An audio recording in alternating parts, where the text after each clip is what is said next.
Welcome to the podcast. It's dedicated to making you a faster cyclist. The Ask a Cycling Coach podcast presented by TrainerRoad. I'm Coach Jonathan Lee, and we have with us, oh gosh, I mess it up every time. I knew it. The black bibs and hand up gloves, Ivy Aldrain. Yeah. Good morning. I got it. Well, no, hand up the black bibs racing. I got it backwards again. I almost told you again, and I was like, "There's no way." I don't know. It's been too many times. He knows it now. You know, like you just can't remember. There's just certain things that are tough to stick. I'm gonna write this down like a kid in detention, and like on the chalkboard. I'm just gonna write it down over and over and over until I get it straight. So, and we also have Orange Sealed and Alex Wild, and Specialized Alex Wild. What's up, Alex? Hey everyone. You guys just take over for me. I'm screwing up already. And everyone, I'm the new host of the podcast. Sorry. Our CEO, Nate Pearson. What's up, Nate? Hello. Sponsored by TrainerRoad. That's it. Sponsored by Hey, you I think you messaged me or something. You've been training. You did a workout the other day. I did a workout. I did 2 workouts this week. Hooray. Congrats, me. Not really newsworthy, but it's coming. It's more than none. So that's good. I think last time your 6-week TSS, or no, your 6-week like time on bike, something like that was really, really low. So I think you probably moved it up. 1 hour and 6 minutes. I doubled it. So no, even more. Wait, no, I did 3. I think I trained 1, 2, 3.5 hours, 4 or 5 hours this week. Okay, so this is like a 300 or 400% increase, exactly. So it is noteworthy. So. I need to have off season now just to recover from that. Time to recover. Oh man, it's good to have those gym hours in there. You got to count those as your training hours. I don't count the gym hours, but I've been doing mostly gym hours. What happens? What about mine? We had to get him a fisheye lens so he fits in the. I'm going to get a strong enough body. This is how I justify it. My body's going to be stronger for Cape Epic, and I'm still going to ramp up my aerobic fitness. But by the time I can maintain my my muscle going into Cape Epic, and I think that. I don't know, I won't get as tired, right? And that has huge benefits for an 8-day mountain bike stage race.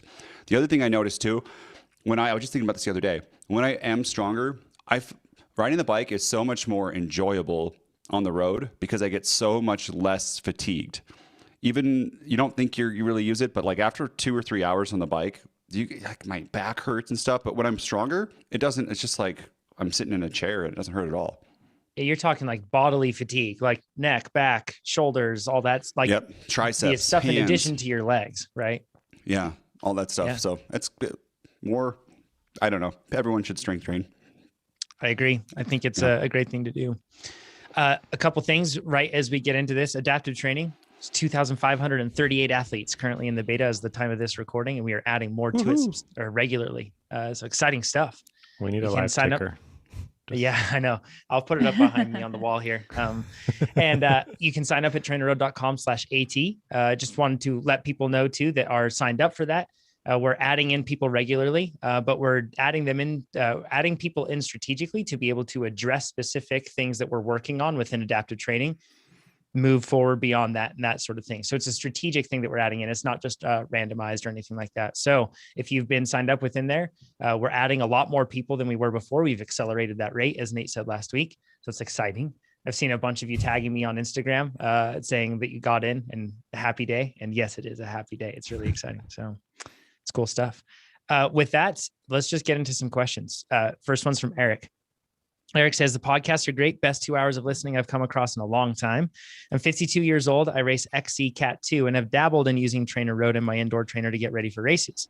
My season in Florida starts in September. It's an 8-race series that goes September to December. Plan Builder asked me to pick an A race, which I am setting up as the first race in the series. That's a red flag for me in most cases when people have like a series of races and their first one's going to be, they're setting it as the A race. He says, however, I can't figure out how the program takes into consideration that I will have 7 more A races over the next few months. Yikes.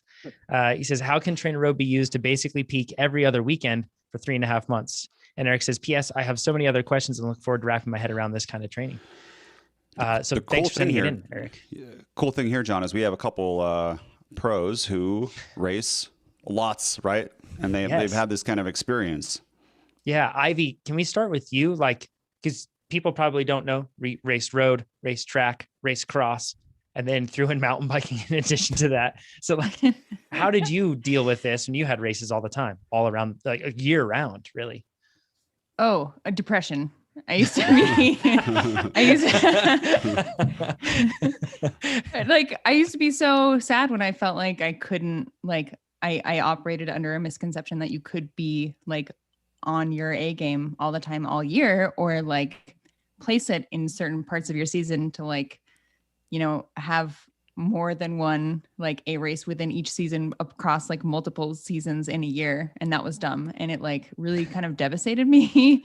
Like truly. And so I wonder if that's why Eric is like trying to set the first race of the series to be like the peak A, like the first A race, because like I know a lot of racers that like mentally that first race in the series, like if they don't come out swinging, if they don't like start strong and like start with a lead, then they like mentally can't, like they're not like a like bring up the rear, like pull in from behind kind of person. Like they don't feel like they can make up that ground. So they want to start strong.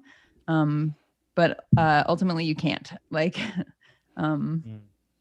pick a later A race, like try to peak at the end. I don't know. You guys can talk about the mechanics of, you do science of, of having 7 A races. Yeah, to be clear, I definitely wouldn't. So it's in this case, Eric, you don't want to have 7 A races in a few months. Your body can't do that, most likely, unless you are somehow superhuman and we don't know of it. But your body isn't going to be just firing perfectly at peak fitness, meaning your physiological mental peak. Can't just stretch that out over a few months over a race series. That's really tough. And there's something to be said. Now, you can peak multiple times in a year. You can do that. But the way that you manage this with the race series is not by trying to just peak the whole time, but rather you have to kind of be picky and choosy. Would you agree, Alex, with that? Yeah, I think Eric took the right approach. I think A is the wrong letter.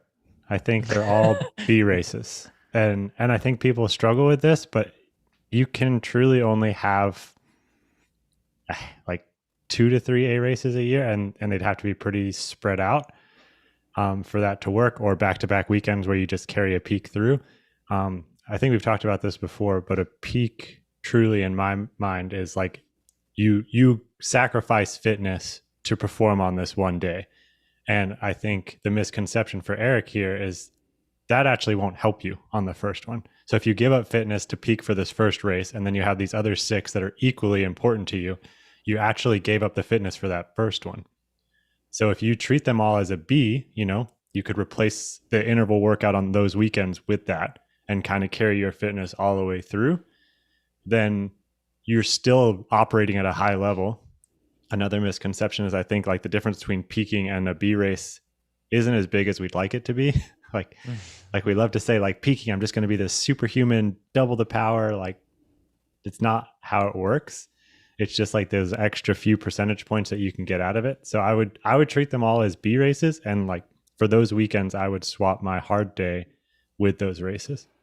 Yeah, the difference in here is A's have tapers, right? So that's how we're saying the difference between A is a taper, B is like the day before is maybe a rest day or an opener, depending on how you want to do it. So if you have a taper, so you have a 2-week taper going into your first A race, like you're not going to train much, and maybe you'll have really fast for that race, and then you have to maintain it, which is just going to be really, really hard.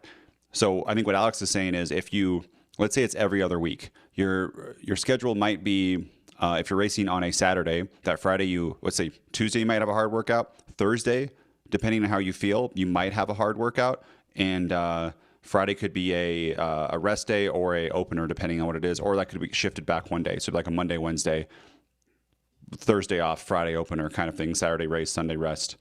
Keep repeating that.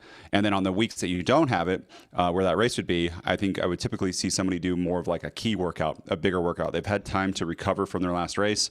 They're like, okay, that day is going to be a bigger, maybe a longer 3, 4, 5 hour outside ride, or maybe a 2-hour indoor ride that is, that has more stress and stuff, because that gives them time on both sides to bring it back.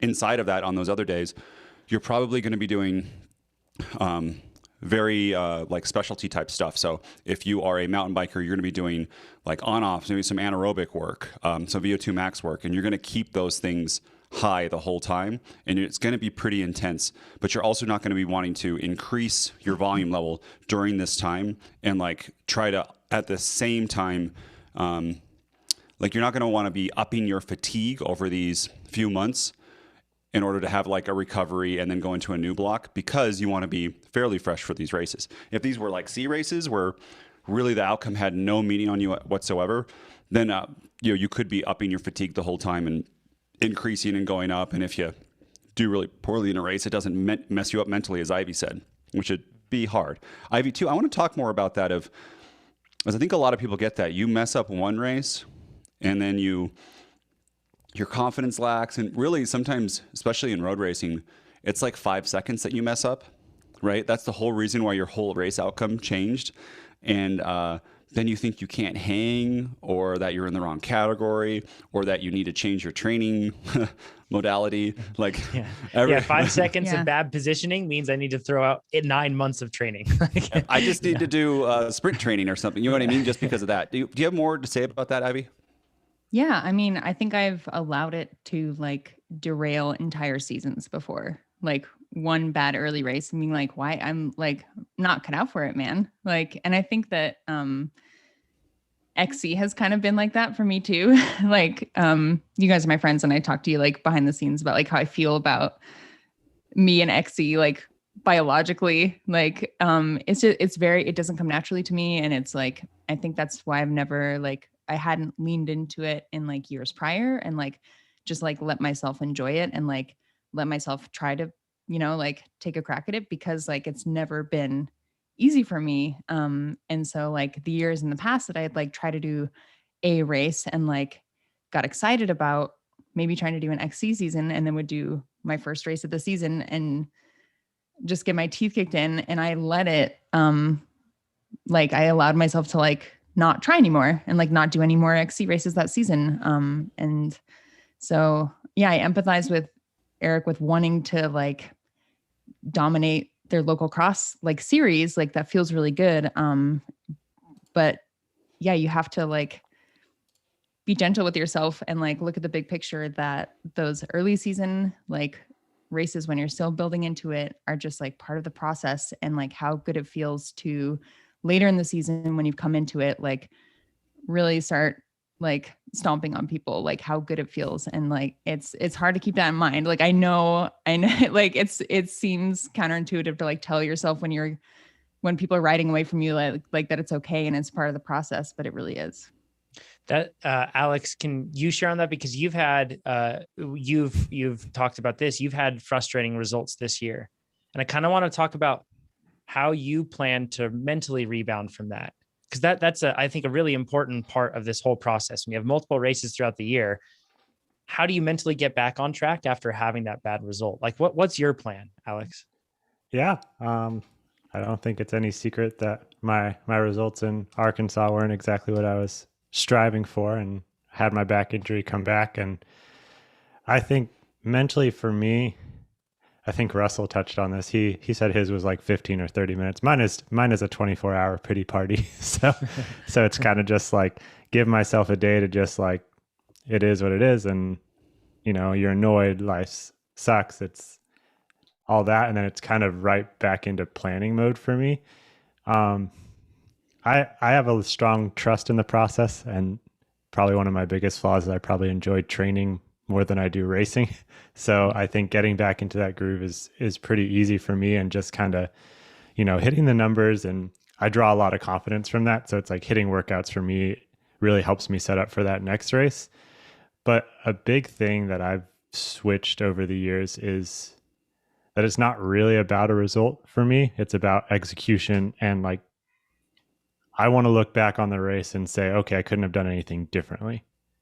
I couldn't have gone fast. Like, obviously there's always ways you can go faster, but like I executed my plan on the day, and I put out what I had, kind of thing. And a lot of that comes down to power for me. Like if I can look at the climbs and be like, yeah, that's pretty much what I can do there, then I'm happy. And I think that was the frustration in Arkansas, is just there's this big discrepancy between what I was doing in training and what I was doing in racing. And honestly, I think it goes back to what Ivy was talking about. I think I was experiencing a lot of race day anxiety, And I was just getting so blocked from the stress of like, I'm not where I want to be. I'm not there, that it turned into a bad result. A little bit of background with COVID and everything, they froze the UCI points. So I came into this year with no UCI points, and I was starting at the back of the grid. So for me, it was mentally difficult because it was in my head. I felt like I had paid my dues, so to speak. You know, I had earned my UCI points. I had kind of crawled my way up the grid, and it was kind of a daunting task to approach that again. But I think just remembering why you enjoy racing and going back to that for each race is a huge thing for me. Is just like, I love racing my bike. I love, you know, seeing how I compare against the best racers in the US, and I like traveling the world to kind of do that. So regardless of the result on the day, I think I get to race my bike, and that's kind of what I look forward to these days. Alex, you're all about the numbers, and you talked like you weigh your food, you track your sleep. How many hours in a spreadsheet? No, I make sure I get 9 hours, but like I used a tracker for a little bit, and pretty much what it told me is just that what I learned is like 10 hours of sleep isn't 10 hours of sleep, right? You know, you get the 30 minutes getting ready for bed and falling asleep, and then you get mixed sleep during the night. So that was kind of like 90% of the time in bed is kind of what I learned is I was actually sleeping. My point is, you're all about the numbers, and you talked about you like training more than racing. And just for our mental stuff right now, I saw recently you failed a workout, and then you also had a bad race result recently.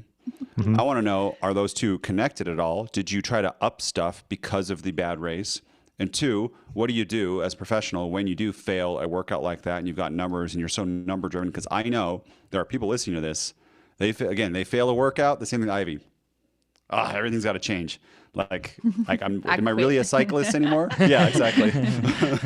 Not a cyclist at all. I'm a bowler now. Yeah.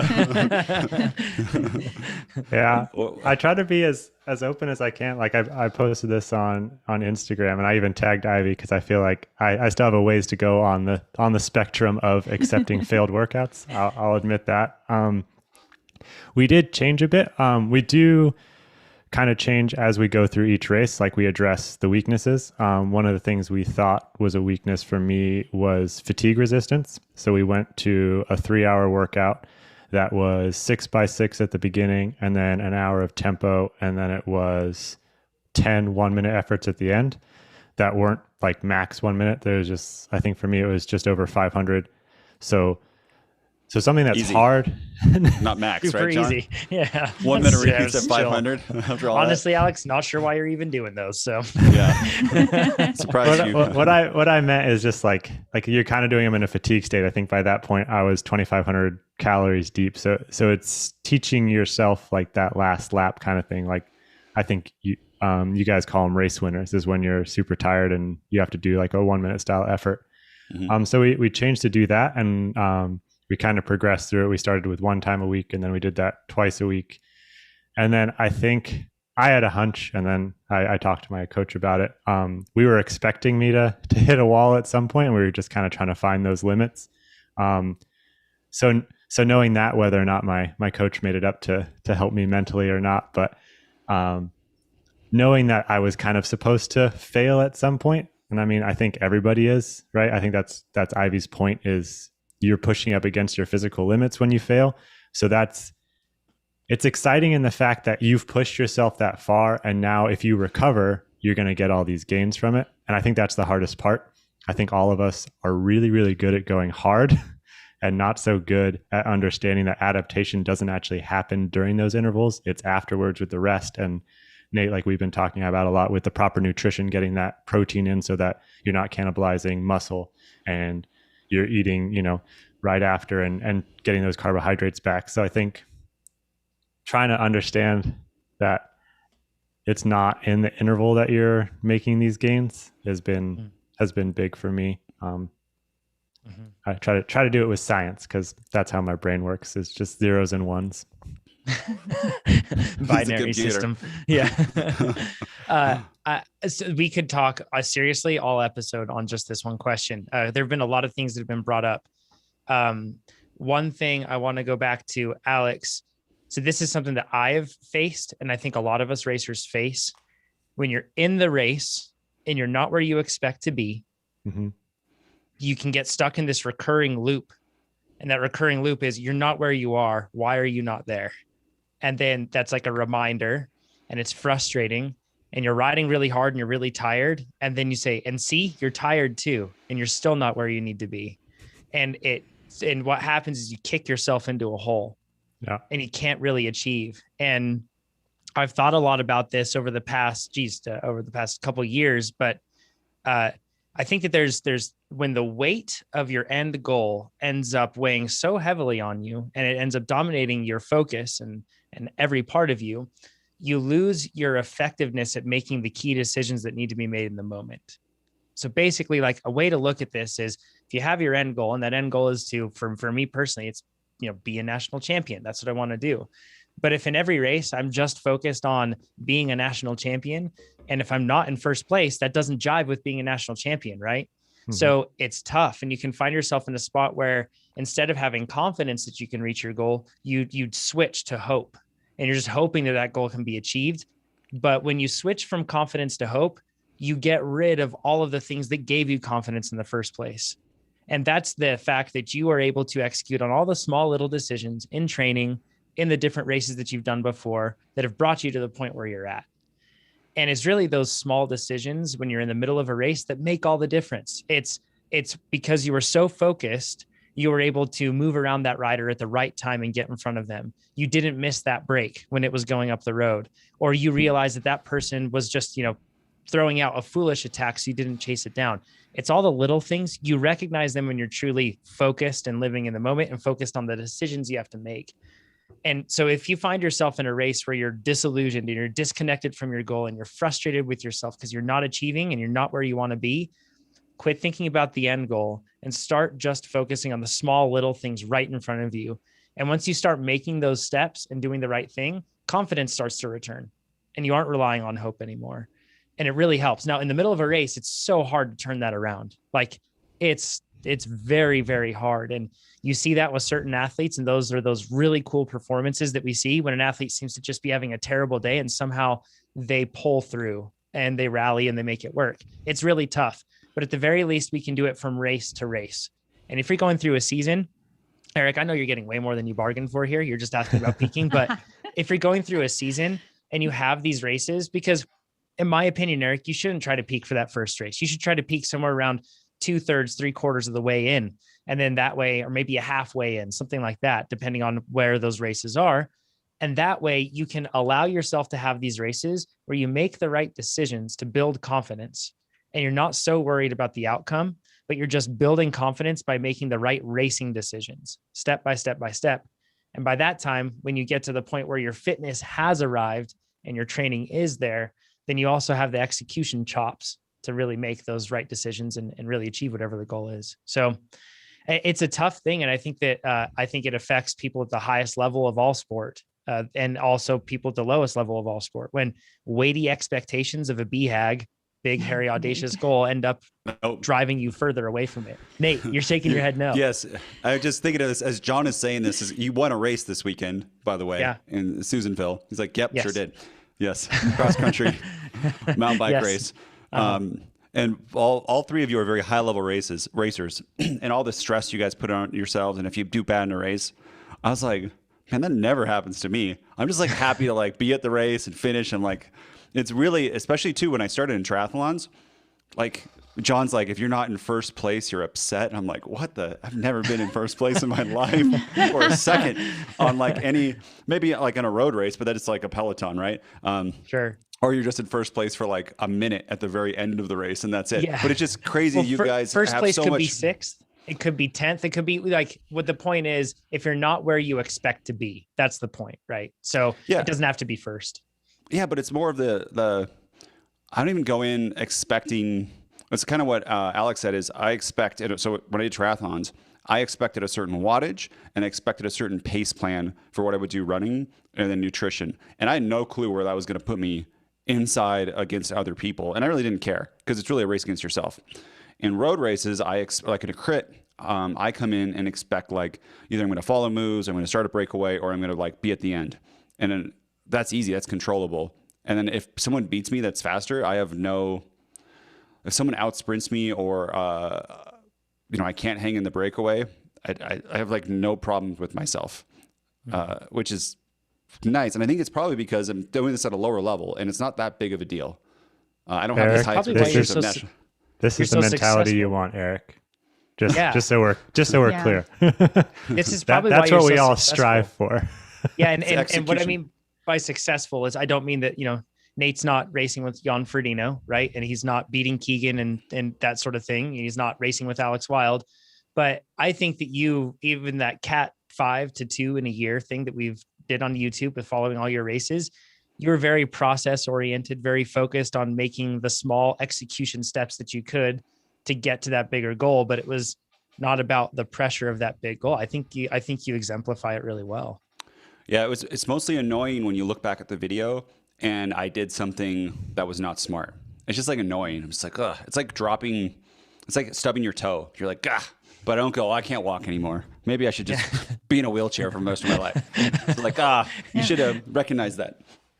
Nate, if I had that mentality like so much earlier in my career, I never would have had that dialogue with myself of like, I should quit bike racing. Like, I wish that I would have like started applying that mentality. And like, John, you're like in race, like thought processes. Like, I wish I would have started applying that so much earlier, because I feel like that's what made me like start enjoying racing. Like, even if I wasn't winning. Do you have it now, Ivy? Yeah. You were just talking. Love to lose. Sounds like it's not all the way out yet. But you just talked about too, there was a race next to where you live, and you said you're not going to do it because you don't enjoy that type of course. I'm very much to that. If there's a course that's like, it's not going to be any fun for me, like, why do it? It will physically like cause me discomfort. Like it's, there aren't a lot of, like, I look at that race critically and I don't see a lot of like opportunities for me to like have little moments in the race to feel good about what I'm doing. Like there are always like opportunities like that to like, like be like next lap, I'm like, I'm going to ride this line this way and better.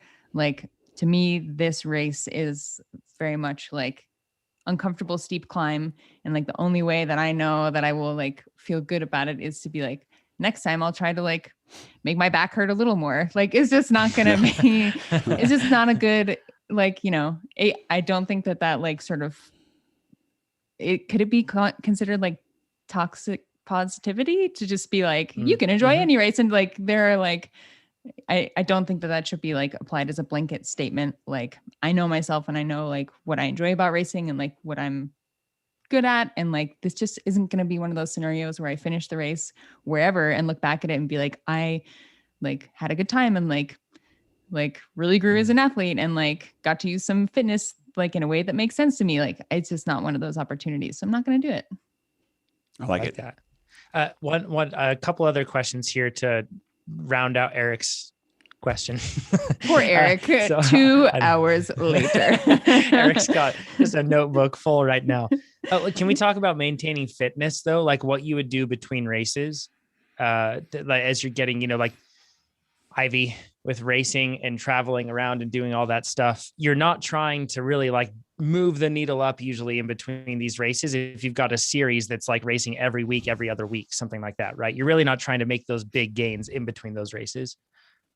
No, and not increasing volume. And I think Nate mentioned like pretty accurately that there might be like a few key workouts that are developing a few really important systems while you're doing that build. Like 3.5 months is a long time, and you can make a lot of gains within specific systems that aren't necessarily like building a bunch of volume, but you can't like, a lot of your work won't be done in like within this season of your last 3 months of like your race season.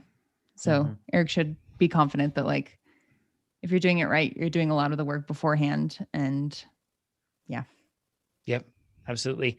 So recap really quick, Eric, don't make them all A races. Instead, in fact, we actually have ways in TrainerRoad to not allow you to do that for these very reasons, because we don't want you to end up blowing yourself into pieces. So instead, you'll pick one race, make that an A race within that series. And I would recommend something around halfway to 2/3 of the way through. And then that will allow you to build and get to the point where you can possibly even stretch that peak, so to speak, over the last couple of weeks. And once again, peaking is not just physical, it's mental as well. We're going to get into that in the final question we cover today. Let's go into Chris's question. He says, thanks for all the great topics covered over the years. Really enjoy the podcast, and I have time to listen in and find you all very insightful. Thanks, Chris. We appreciate you.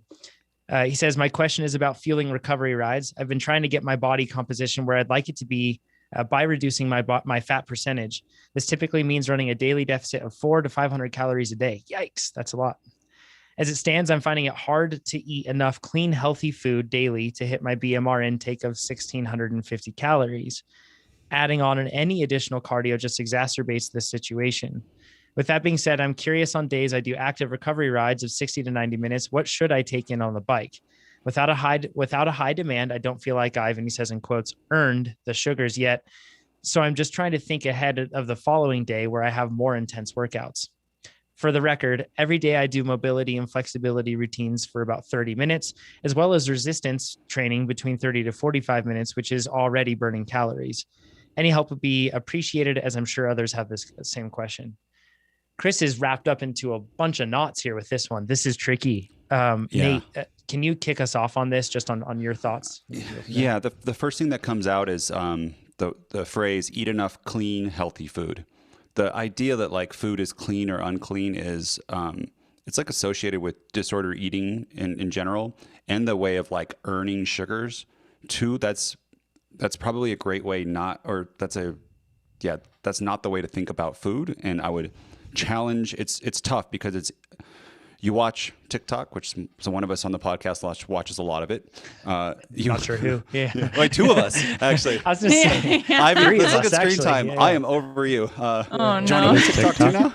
Oh, yeah. I watch TikTok quite a lot, but I don't think I rival you, Nate. And also, to be clear, I have nothing on your TikTok posting game. Nate's TikToks, if you haven't checked them out, you need to, on TikTok and Instagram. You need to check Thank you. See, Ivy's got good ones too.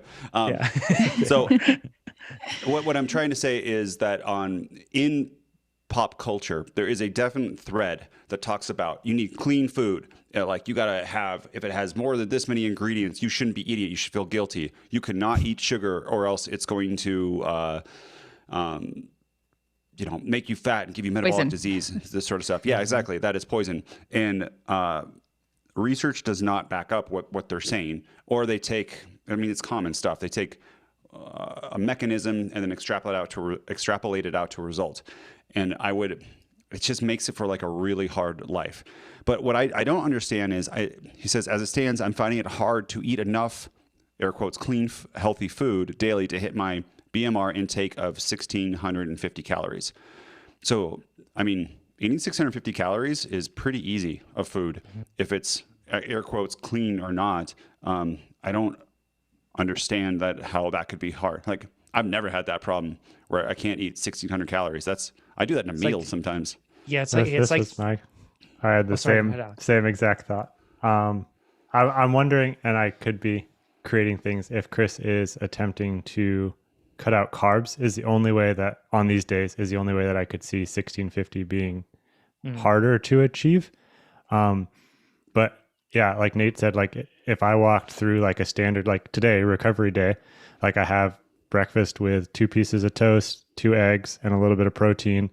And then for lunch, I probably have, like, Costco has these teriyaki chicken bowls that are just rice, veggies, and teriyaki chicken that are super easy to make on a work day at lunch. And then for dinner, probably rice, some sort of vegetable, and then another protein. And if I didn't watch the portions, that could probably be easily a 2,500 calorie day in 3 meals. So I'm trying to understand too. I might need more context on the 1650, but in my mind, Nate and I are on the same page. We could do that in 1 meal. Yeah. Here's the tough thing. I think when you eat a lot of fat, and then if you're cutting fat as much as possible, that's going to cut calories down. If you're cutting healthy carbohydrates down too, that's also going to make it tough. Like, Yeah. My meals are usually somewhere around like 600 to 800 calories. Yep. That's what I take in. And if there's 600 to 800 calories, you can see how that would get you over that 1650 calorie limit pretty well there. But the thing is, that's also, like we've talked about this before, it's a pretty high volume of food. It's a lot of variety in terms of vegetables, whole grains, and, starchy carbohydrates, that sort of stuff. So I think that there's a difference. It's probably what clean and healthy means to a person is probably different than what it might actually be by definition. Clean and healthy doesn't mean no carbohydrates. It doesn't mean an absolute lack of fat. It doesn't mean a lack of protein, those sort of things. And that's the tough part. It can be really misconstrued. Well, to go a little bit past Chris, I would say, and we've touched on this before, and Nate's a big proponent for it, but also protect your fat and protein. Like, you cut them too much, you cut too much protein, you're going to lose muscle mass instead of fat mass. And you cut too much fat, then experiencing being very, very tired because your body needs that to operate.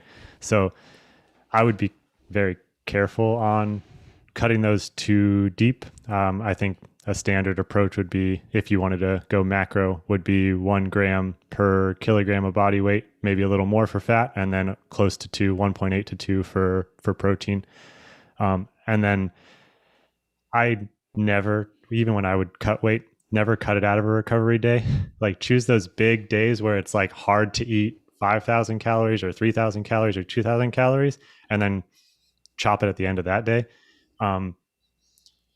While I have the mic, he mentioned fueling recovery rides. I don't fuel recovery rides, not because I don't think they're worthy of sugars, but I actually choose to use those calories for dinner, like to have more rice or more vegetables, just because I don't need it to complete that workout. So mentally, not that this is right or wrong, I'm just like, well, I could have a sleeve of blocks, or I could have some more vegetables and rice, and I feel like that would better satiate my body on that day. And we've talked about this before, but pretty much a recovery day or a day off, I have pretty set meals with, the same components, a carbohydrate, some vegetables, lean protein, and then some fats. And then on those bigger days, I just add in simple sugars on top of that. So for bigger days, I'm adding in a pancake meal, and then during, I'm having some sort of liquid sugar, right? Mortan or Cliff Blocks or an SIS gel during. And then we talked about this before. Pretty much everything else stays the same. Maybe the portions come up, maybe I have a little more rice, but overall, I think just trying to be careful about where you take those carbs. Like, take them when you have the most burn and it's not noticeable, right? Like, if you have a big day, cutting out 400 calories you can forget about it. Like, you feel satiated because that dinner is still so big. So yeah, Chris, so your question of, so you do an active recovery ride of 60, 90 minutes, what should I take on the bike? Without a high demand, I don't feel like I've, air quotes, earned sugar yet, but I'm also trying to think ahead to the following day where I have more intense workouts. And that is the key part, is thinking ahead to the following day. And there's 2 ways you could do it, or there's many ways you could do it. The Alex approach, so what you're worried about is you want to recover from these rides. And if you have a really big block, you want to up glycogen, right? And actually inside of a workout, after you do a workout, is a great time to actually get more glycogen into your muscles to recover. And depending on where you are in that active recovery ride, for where you're, like, how high your wattage is, just be careful that you're not doing too much where it's really just going to, like, push you down, and then you don't fuel and it's really bad. So this is how I would do it, a few different ways. One, you could do some kind of sugar during the ride. And I know people are going to say that cuts off all fat burning, you're blah, blah, blah. That doesn't cut off all fat burning. But your goal of this is not to make it where, the goal of this is not to, like, increase lipolysis, right? So you could do that. And then afterwards, I would do a recovery shake with some protein and sugar. You have this open, that window that closes slowly. And why not use it if it's a recovery? You could do that. Or what Alex said, even you could have some real food afterwards. That's simple sugar, like pancakes. How good does that feel? I just did this recovery ride. I watched a TV show, and then I'm going to eat a bunch of pancakes.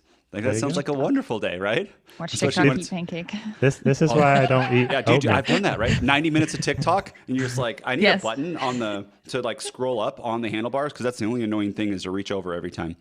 There probably is something someone will make, but I mean, that's what I would do. And you don't the sugars, like that's tough. That's a tough way to think about food, and it just makes life really hard. And I don't know, this is probably inside of this question, how to change the mindset around that. But just, That's I just very, want you to be like, aware of it. deep rooted. Like I feel like I don't want to throw the moms under the bus, but like I feel like so many people that like I encounter with that perspective on like earning food, like they're like, that's kind of a mom narrative of like that like parents don't think about when they talk about like earning their food, and like, oh, like we did a hike, so I earned this dessert or something. Like that stuff is like super deep rooted, like doesn't just happen to us as athletes. So it's hard to address, but it's tricky because in some cases, like sometimes the pendulum swings too far the other way, and then people feel that they don't deserve anything after doing something hard. It's a complex thing to manage for sure. I've found, so Chris, I've vacillated in between all sorts of extremes with how I deal this, and I have a complicated relationship with food, and it's hard for me to manage this. The best way that I've found that is by trying to give my body the highest quality it can. I focus first on that, and that's my main focus. And then anything else beside that, the next principle that I do is I try to make sure that my body is getting the fuel when it needs to get the fuel, that I'm not depriving myself. And then if the thing that happens when you're really focusing on quality and then you're focusing on fueling the work, you'll notice that you're hungry a whole lot less. You'll also notice that your body performs better on the bike. You get more improvement. You burn, and then you're talking about a caloric balance and running a 400 to 500 calorie deficit. How cool would it be if you could burn 400 to 500 more calories on the bike within your standard training time window, right? because you felt good and you were like fueling yourself the way you needed to.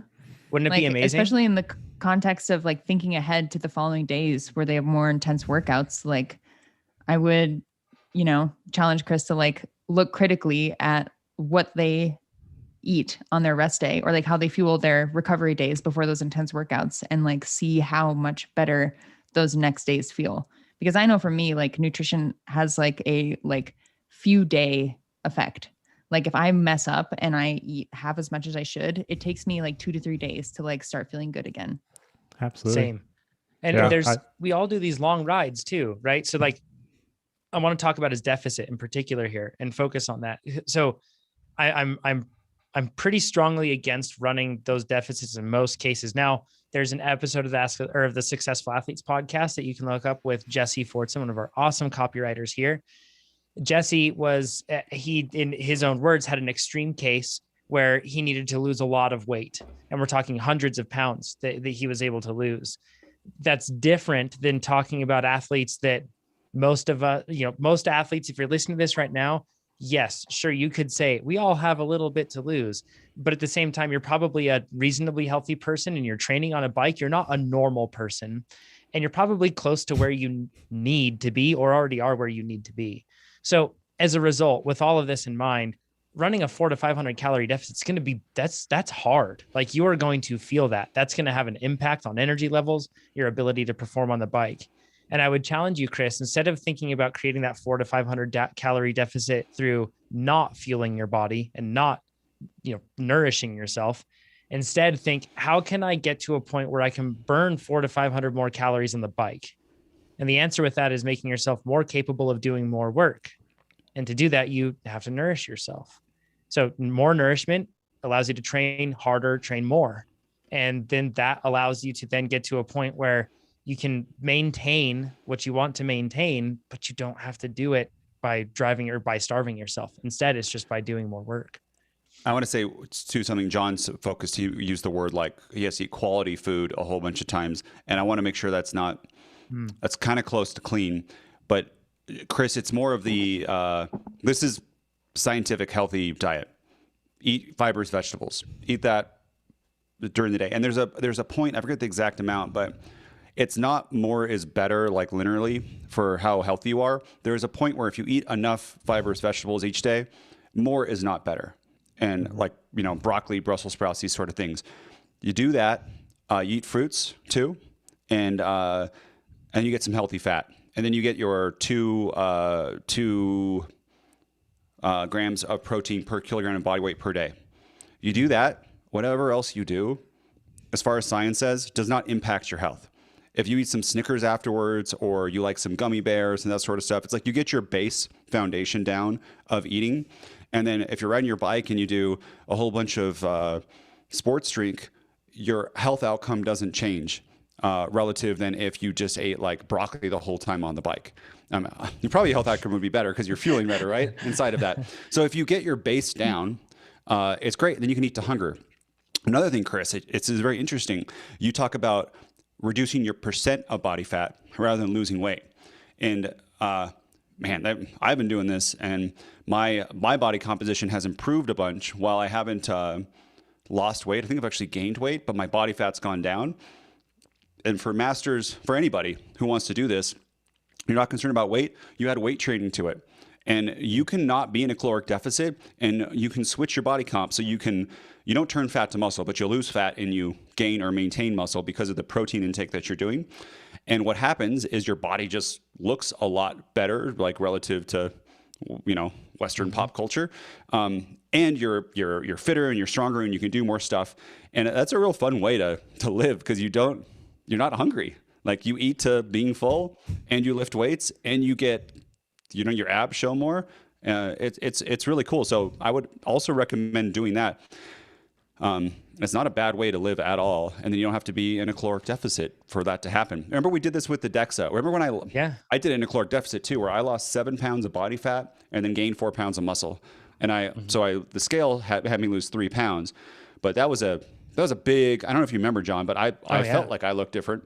You didn't see me. I mean, I had clothes on and stuff, but yeah. Yes, but a substantial difference. Well, and Chris is already doing mobility and flexibility, which is not restful. For anybody that's done productive mobility and flexibility, that's very uncomfortable. Your heart rate's going to go up. When you're doing as well, when you say you're doing resistance training for 30 to 45 minutes, like, that's great. That's awesome. You're already doing a lot there.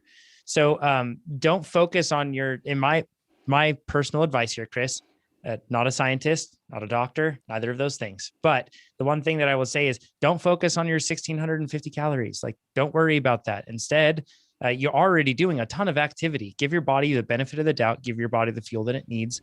Like Nate said, when I talk about quality, that's what I'm talking about. I'm talking fibrous vegetables, fruit, give yourself whole grains, do that sort of stuff.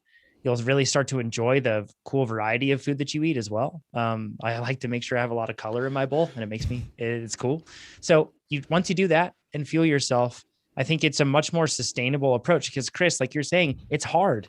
The case that Chris poses here sounds impossible to hit, right? It's really tough, but instead, try not to find ways to close down your avenues, but to open up more avenues for yourself. And this is a much better way to do it, I think. And you can enjoy in and out once in a while, right? Totally. You just don't want to have that be the base. Basically, not the food pyramid, but the base of your nutrition. Don't have it be processed food with stuff. But you can have processed food in your diet, and you're not going to like die and roll over of cancer. That's what it makes it think.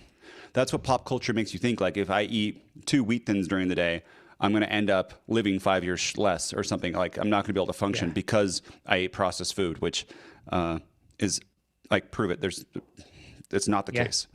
Geez, I just lost like so many Instagram followers and we have so many messages. You know what? Good for you though for saying In-N-Out instead of Popeyes. Like, I'm proud of you. That was good. That's because I just had In-N-Out like this weekend.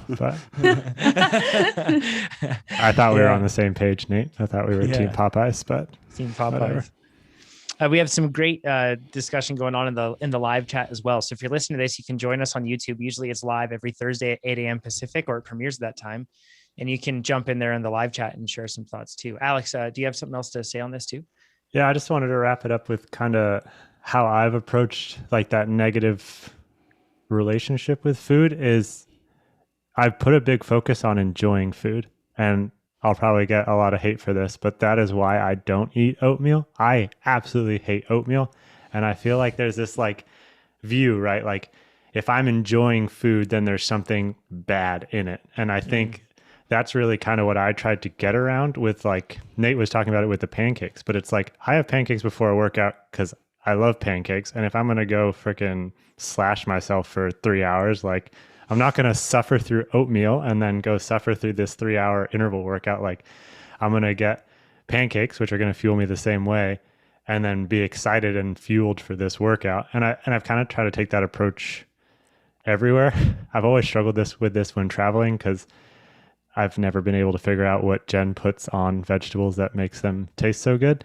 But when traveling, I make the same thing and it turns out like completely different. So it's love. Love is real when it goes into food, I swear.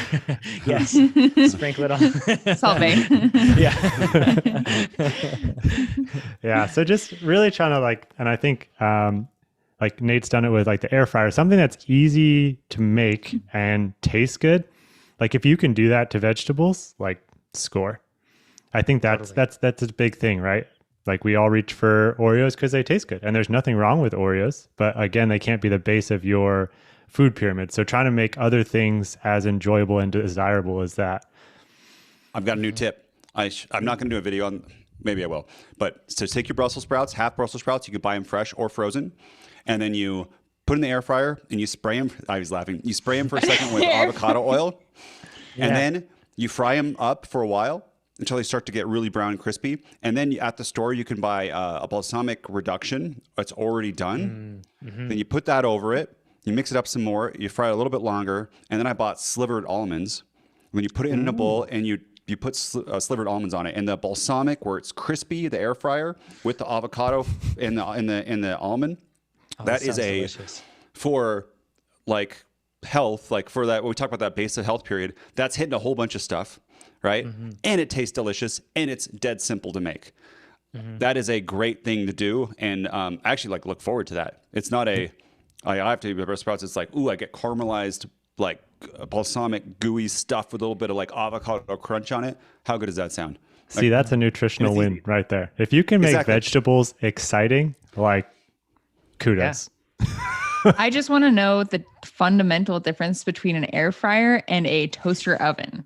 We do not have enough time for this debate right now. Let me tell you, Ivy, and it depends on the air fryer.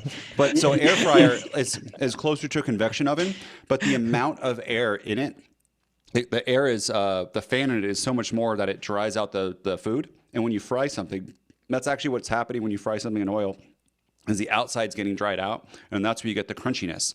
So what happens with the air fryer is it's not to the extent of a fryer, but it's much higher than a convection oven, and it also cooks faster. And what you get is a crispy outside of food without having to fry it. And there are so many things on this. Got a bunch of oil and but quick, act stuff. Now. If you order now, we'll throw in another air fryer and free shipping. Nate is the air fryer evangelist. This has started. It's happening. Just hold on. So I have two air fryers. I have the Ninja one with the basket, which I really like. I've had other ones because it's easy that you can take out the basket. You can put it in the dishwasher if you need to. But that's good for like loose stuff or stuff that doesn't need to be perfectly evenly cooked, like broccoli or the Brussels sprouts. Or if I like reheat a meal from a restaurant, instead of putting it in the microwave, it tastes a lot better most of the time inside the air fryer. And I also have a toaster oven that is the Ninja one. I like the Ninja. That's also an air fryer, and that has a flat basket. And that is really good for cooking stuff that needs uniformity or and stuff that doesn't drip. So in there, I might put French fries. Yep, French fries. I'm going to do tonight, I have 2 pieces of salmon. And what I do is just put, Trader Joe's has like a citrus blend of spices. So you put that on it. You put it in at 375 for like 14 minutes. It comes out perfectly. The skin on the bottom is crispy. And then the other air fryer, you're making Brussels sprouts. And then I have in a rice cooker, and I'm making brown rice. And that is it takes like 5 minutes to prep, and it's really easy to clean up, and nothing splatters anywhere. And that is a very, it's delicious. You get the quality, not the quality, the base, the things that you need. And then for dessert, you can have whatever you want. I made bread pudding from stale bread, and that's a nice treat too on top of it. So it's gonna be a good night. If you just have a regular oven, just so we're clear, baking sheet, throw some broccoli on, a little bit of oil, a little bit of paprika, a little bit of salt, throw it in, crispy. So no, it won't be as crispy though as the air fryer, and will take longer. True. That's the difference. It won't taste. You know, as you bring good. up a good point. I have not yet made the air fryer jump, much to Nate's chagrin. You can see on Instagram our battle with this constantly. But Nate brings up a great point. This is like the epic. We actually all I heard don't the need eye the- roll, Nate. Just so I don't need everybody's the clear. brain. Epic is the best. Yeah, there we go.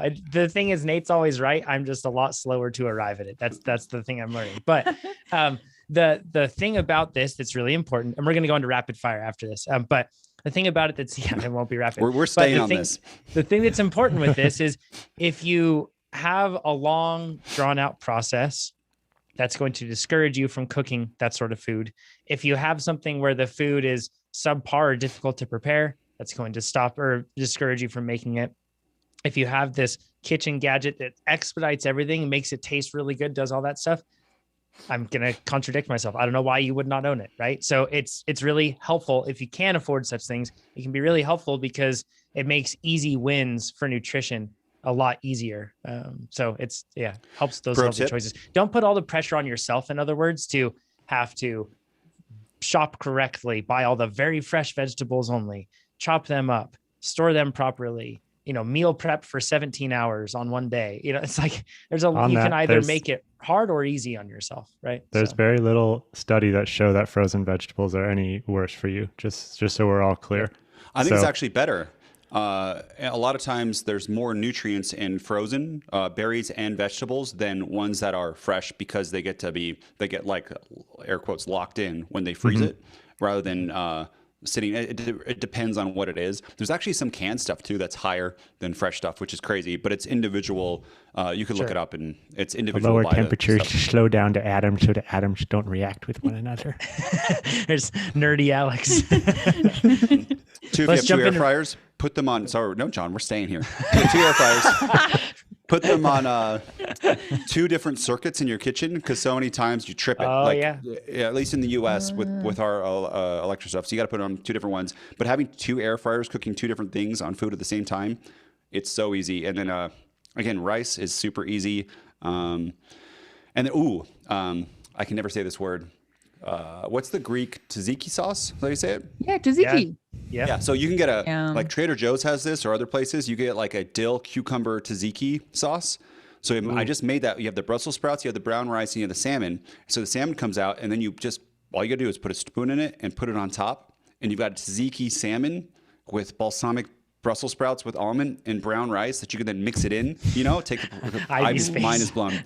Yeah, we gotta end I gotta go eat. Like, I'm really hungry now. This sounds so good. If I actually make this tonight, I will show a picture. But the time it takes is like seriously 5 minutes of prep, and it's amazing. And then you're happy. I think you missed your calling, Nate. I think you need to be in Costco, like one of those guys on the stands with the mic and everything. Yeah. Well, so if that's your watch, now we got salmon over here. But then you do variations. So you just switch the protein out for a meal, or you switch the vegetable out, or you switch the, like you do couscous instead of brown rice. You just kind of switch each. Then you have like all these meals, and that's the basis of cooking, or you do noodles instead of it. And then you've got a whole different style recipe. It's like salmon teriyaki with noodles and broccoli. But it's still kind of the same real 3 easy things. We just changed the name of the cooking show to Cooking with Pete and Nate.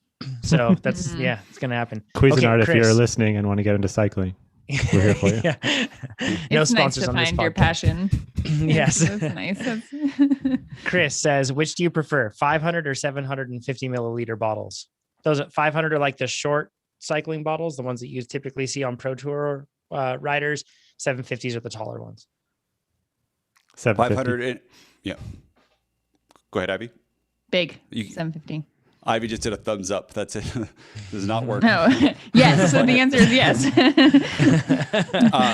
750 on everything, unless it is a crit, then it's a 500, because that's less than an hour, and I probably am good on one bottle, unless it's a very hot crit, and I've done that where I did not have enough, and I got so dehydrated, my hands cramped up. Also, if I'm doing multiple races in a row, like in a crit, 750, that's the mistake I made.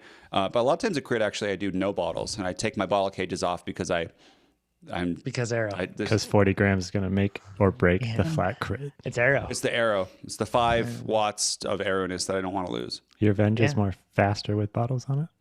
No, it's not. That's not what the wind tunnel people say. That's what Chris Hugh says. I asked him that specific. And the worst is having the bottle cage with no bottles. Yeah, it's worse than having it with. Actually, having one on your seat tube is better than having one on your down tube. I did hear that. No, it's the opposite. You asked Chris. I believe I asked him that same question. Oh, yeah, I think you did. That's right. It's the down tube, not the seat tube. Yeah, at least for the Venge. For the Venge, yeah. Yeah, we were talking about that one. But Venge doesn't matter anymore. It's been replaced by the SL7. It's old news, I guess. So people like look at my Venge and they're like, ugh, what is that thing? It's a classic. Yeah, it's a classic. It's a hot rod. I'm like 500 all on cross country racing as well, because I'm usually on laps and they're short. So it's easier to have a smaller bottle also within the frame. However, I will say this. If you're used to riding with 500 or 750 milliliter bottles and you switch on race day, that intuition of where to put the bottle will be gone. So you want to make sure, personal experience recently, you want to make sure that you're used to that. So, but it's 750 if I'm not racing. Rapid fire style. Oh, yeah. No. Ivy and I are just like 750. And then Nate and John are like, relative. well, 750, but sometimes I'll do a 500. And then on Tuesdays and Thursdays, I'll switch back to the 750. And if I I'll race give on you a Sunday- fast one now. Coke versus Pepsi. Coke. John? Doritos. Okay. I will now tell a story. I don't like Coke. So in college, they had the Pepsi challenge at UNR, and they had 2 different drinks that they put out, and you had to pick. So I tried them both. I said, that one, and I pointed with my hand. He goes, you sure? I said, yes, that one. And as I had my finger out, the guy takes this Pepsi rubber band, opens it up, and puts it over my hand, and then raises it up, and I picked Coke. So I like, so blind tasting, I like Coke better, but he still put a little like Pepsi rubber band on me, and he was very disappointed. And then I went on with my day. So yes, I do like Coke. I don't like Coke. I would much rather have a Red Bull or much rather have any number of different sodas. I don't know why. I've never liked Coke. I was forced to drink it for 2 years with every single meal when I was in Chile. Oh, because they don't really drink water there, at least where I was. Yeah, it's brutal. I'm not a big Coke guy. All right. Yeah, variety within a workout or variety within each week's set of workouts. I'll take variety within the week, not variety within the workout itself. I'm fine with doing the same thing repeatedly for a workout, but then I really thrive on having different things throughout the week. I'm the same. Yeah, I agree. Variety within a workout. Huh. You like it within the actual workout itself? My favorite workouts are like some sort of intervals and then tempo and then some sort of other intervals. It's kind of like, I don't know. I like the 3-hour one that I said. And I've mentioned the 2.5-hour one we used to do with 30-30s at the end. I don't know. Just, I feel like it goes by quickly because you're like, well, now that I upload my workouts, pro tip, definitely do that. You don't have to press the lap button, but like it's manageable chunks. So it's kind of like, oh, we're already at 3 hours. Okay. Yeah.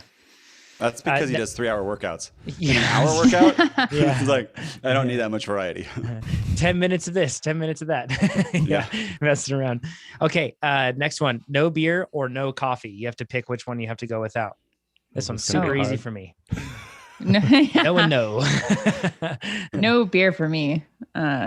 I was house sitting recently and didn't realize that I was drinking decaf coffee for like 4 days, and it wrecked my life. And I couldn't understand why I was so grumpy and like didn't feel good. It's because I was drinking decaf. So easy choice, no beer.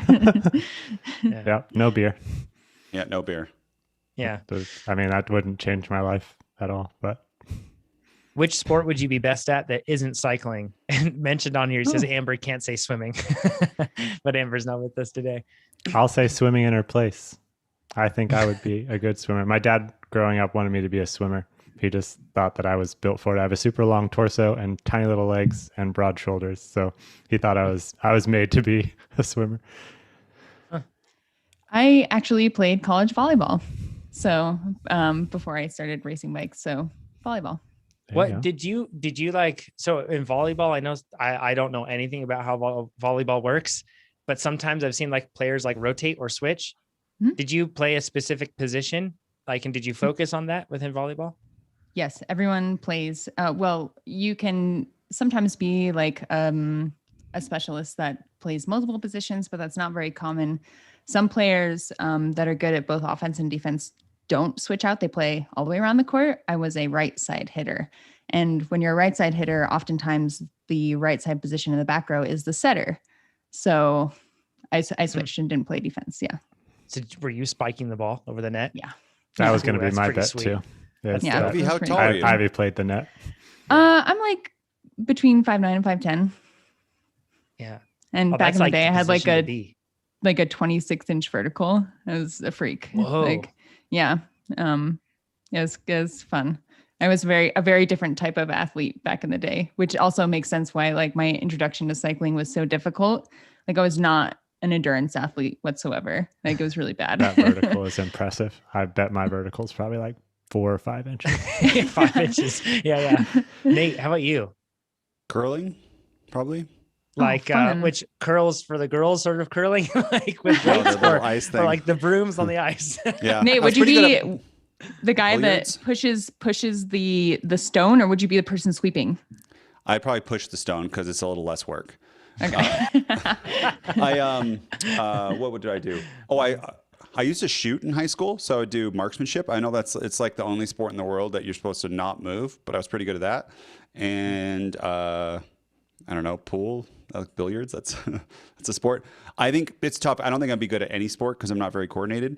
But I would like to do. CrossFit's not even if you call that a sport, but that would be kind of fun too. That's the thing that I think I'd have the most fun in, the variety and the quick outcomes that happen from CrossFit. Yeah. Motocross for me. I miss it, but I don't miss getting hurt. And I miss what it feels like being good at it. I know if I got back on it, I would not be good at it and thusly would be disappointed. So rowing, that's my sport. Sorry. Oh yeah, there we go. I'm Yeah. 6'6". Yeah, rowing is the Oh my one. gosh.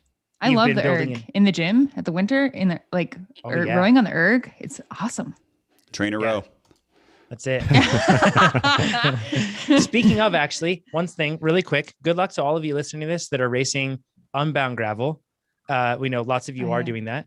A special and very exciting, best wishes, well wishes to Ryan Standish, TrainerRoad employee who is racing this. Ryan, we are so excited. And Get it, Ryan.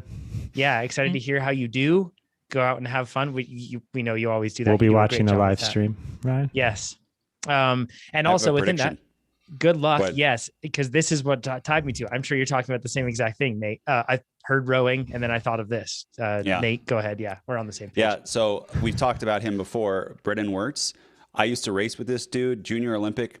He's like 6'5", 470 FTP, and he looks like he's below 180 pounds now. And he does long stuff. Like he can go, he just won it's like a 6-hour TT. I don't know. Ryan's extremely strong too. And Ryan is definitely a better handler than Brennan as far as I know, which matters. But like Brennan's going to be super hard to beat but with Unbound too, you can have mechanicals, right? That will mess it up. Yeah. You can have bad nutrition. It is a 10-hour day. There are so many things, but on If paper, you're fast. yeah, even with Keegan against Brennan, I think Brennan can sprint too, which like he just won a road race against Max Corus and out-sprinted him at the end. That's a big unit. Big I deal. will attest to Brendan's strength. He was in the chase group at Grasshopper with me, and I think the dude was on 42C tires and just smashing people. Yes. It was impressive. He is absolutely a unit. He's And not he going is- to be marked, I bet, in that front group. Well, I bet he they're wasn't gonna be marked in listening. my race. I honestly, like, no offense to the guy. I know who he is now, but I had no idea who he was in that race. So it's just like, just another Mike's jersey to me. Is like, okay, just another member of their team. But dude smashed his pedals. Everyone's And going to be two- looking at Lorenz Tendam, Stetna, Ted King will be there. Like I Colin think his raw Strickland, average was Payson. 3:15 for the 4-hour Grasshopper race. Raw. And- All those guys, I hope they're not listening to this because I don't want Brennan to be marked. I don't want Ryan to be marked. I want them to be able to be sneaky and get away. But man, it's tough to beat. He's got, once again, junior Olympian with rowing for years. Like the aerobic engine the gentleman has on him is absurd. And then now he's figuring out how to do that with pedals instead. Yeah. So Alex, when he raced you in Grasshopper, Mhm. like he is so much more lean and more fit than that, which is just like in my personal opinion, he is very like big domestique world tour level. He should be picked up by a like flat stage, do all the work kind of thing. He's an animal. And two, He got leaner in 2 weeks. Oh yeah, it was only 2 weeks that was ago. okay. I thought you meant in 2020 or 2019. Oh no, this was 2 weeks ago. Like, okay. This guy is massively impressive for his size. Like, no offense, he's just a bigger, taller guy, and just like I didn't take it easy on the climbs, and he was right there. Could he keep up with you on the climbs? On the longer ones, he was a little back, but we needed a group for the flat stuff, so they bridged up. But on the second, like 4-minute climb, he was right there. And on the way Unbound works is there's a lot of climbs at the beginning where people aren't going as hard, and then it's more flatter at the end. And my prediction is Brennan, with 20 miles to go and everyone's tired, he will attack and do like 550 watts for like 3 minutes and get a gap. And then he will go, and then all the other high-level people will look at each other and not want to pull together to catch Brennan. That's how I think it will shake down. Well, hopefully it's kind of like the Strickland thing. Like it seems like a foolish move, right? Like, no, that guy, what's he thinking? You know? Yeah. Talking of Strickland, there's a cool article on Unbound and kind of the gravel culture. I want to say it was on Vela News, but it's definitely worth the read. It was really cool. It was just like, I think it's titled like, "We don't want gravel to become World Tour racing," and just like the unwritten rules of like, you win by taking your pull and you know, pushing yourself to the limits. I thought it was a really cool article on the culture around gravel. I have so many thoughts on it, and I can't even talk about it. I'm going to talk about it. It would be bad. I don't. Yeah, the cycling is so cool because of the game theory inside of it. Of if I don't pull, I get an advantage. But sometimes if we pull together, we both do better. And that like push and pull of that inside of cycling makes cycling so interesting. So I don't like the idea of like, we're all going to work equally in this break, and if you don't, you are therefore not a racer. You don't deserve the win. That takes the game theory out of it and makes it only on fitness. It's called gatekeeping. That's what it's called. So, yeah, it's gatekeeping, maintaining my position where I want. Don't ruin it. Right? Yeah, exactly. I have strong opinions on that. We should move on, or else I will get blackballed or something. So Joseph says, which TR department is fastest? Have you or will you ever hold a departmental race? My vote is for the guest appearances department. Good point. Yeah, I'm not even sure if I actually work for TrainerRoad. Like I'm just like an estranged, like remote, like are half of my colleagues real? I don't know. Like I've never ridden with them. So. Of course you do, Ivy. Keegan and I are this ready answer for is this. super easy, actually. I know the answer. Yeah, you do too. Nate, go ahead. I think I could guess. Let me guess. 3. Your help department. 3, 2, 1. Support. Product management. Oh, no, support. Oh, I forgot. Support destroys. Right now, support just hired a bunch of pro athletes. I forgot about that. But I'm thinking like multiple over 5 watt per kilogram athletes in support. Multiple. It's like at the time or forever, because product management percentage wise, that's what I'm thinking of. Like percentage, what's the best product management? Because we have Amber, For sure. World Tour, Pete, like Pete's level, and then Brandon Pro, and then David. So that's 75%. Like David's great, but David's not World Tour level. Their level. Yeah. 75% of like high level athletes in different sports. Support does have a whole bunch of employees, and it has high level pros, but if it's scored collectively, yes, support would win. Yep. Yeah. But we have super fast support agents. So if you ever reach out to TrainerRoad support, just know a whole lot of them are super fast athletes. Okay. This next one says, this is for the rapid fire round. In my local scene, there's a strong team with a distinctive yet simple kit. It's a dark green jersey and a mint green Oakley helmet. What are the ethics around me just getting a dark green jersey and a mint green helmet and latching onto their lead out train like a Remora? That's hilarious, by the way. I like this strategy because so like as far as making people upset, you will 100%. But number one, it's perfectly legal. There's nothing against it unless you're doing something like Cape Epic that has strict kit rules, but there's nothing against it. And I use that all the time. Like if kits are the same, you totally race those people differently. So, And I've seen in multiple cases where there are like alliances made between riders that don't have matching kits, and that really can throw things up or like kind of change things up. So I don't think they're gonna know you, and in the lead out train, it's not gonna make any difference. It's more like in a breakaway or something that someone looks up, they're not gonna realize. I don't think it's probably worth the money to like buy the same kit and do all that sort of thing, and it's not going to give you that much of an advantage, if any at all. Like if you're in a race where there's an organized lead out and you're just worried about riding the lead out, like I can't tell if their goal is to try to like trick the members of that team into like being confused that it's another teammate, like in which case they're not going to be confused, and like nor is anyone else behind the lead out. Like you're not going to fool anyone. But gonna have to return my Legion fan kit now. Yeah, you can, exactly. You can latch on with or without the kit. But I will say this: so I'm getting ready to go race Tulsa Tough next week, right? And when I go race that, I'm like, I won't know anybody in the field at all. People will know me, unfortunately, because of the TrainerRoad kit, but I won't know anybody else. So if there are teams that show up and they have different like mismatching kits, I won't have a clue, right? So that kit it really is does so clean, depend by the way. Ooh. That TR kit is it still clean so though? Good. Like Yeah. clean Yes, it's aesthetically, so but is it clean? No longer clean, but clean. Yeah. But that is absolutely, if you're racing with unknown quantities, that has an absolute effect on the racing that you do. Matching kits is a big deal. And if they don't match, it's tricky. That actually annoys me slightly, but I was in a race in California in Mike's Bikes. They had one guy there who was on the team, but he had a different kit on. And they were racing as a team, but he purposely wore a different kit so that no one would know that when he would go attack. So he would go and attack, and Mike's Bikes would sit on the front and like make the pace slow so that he could go solo on purpose. And they did the multiple kits to confuse people. And what I learned is, just because they don't have the same kit doesn't mean they're not on the same team. And you need to learn that as a racer to like really read what's going on. And I figured it out, and then it was better. But that is it was it totally legal and stuff. It's just annoying that I was doing it myself because I didn't know it soon enough. Sure. Yeah. Talking of kits, Nate, what's your and Sophia's kit going to look like for Cape Epic? TrainerRoad. Easy peasy. Ooh, we need to the get rest kits. of us. Oh my goodness. The rest of us have to change our kits. Because Nate, I think, reserved to have the TrainerRoad kit, right? Like you said, we're just going to use the TR kits, and the rest of you have to figure it out, I think is what you said. So yeah, you guys can Brandon just and I, buy some Brandon and I raffle have ones. jerseys designed. So You're gonna okay. Are we paying for this? Yeah, everybody has to have a different jersey, every team.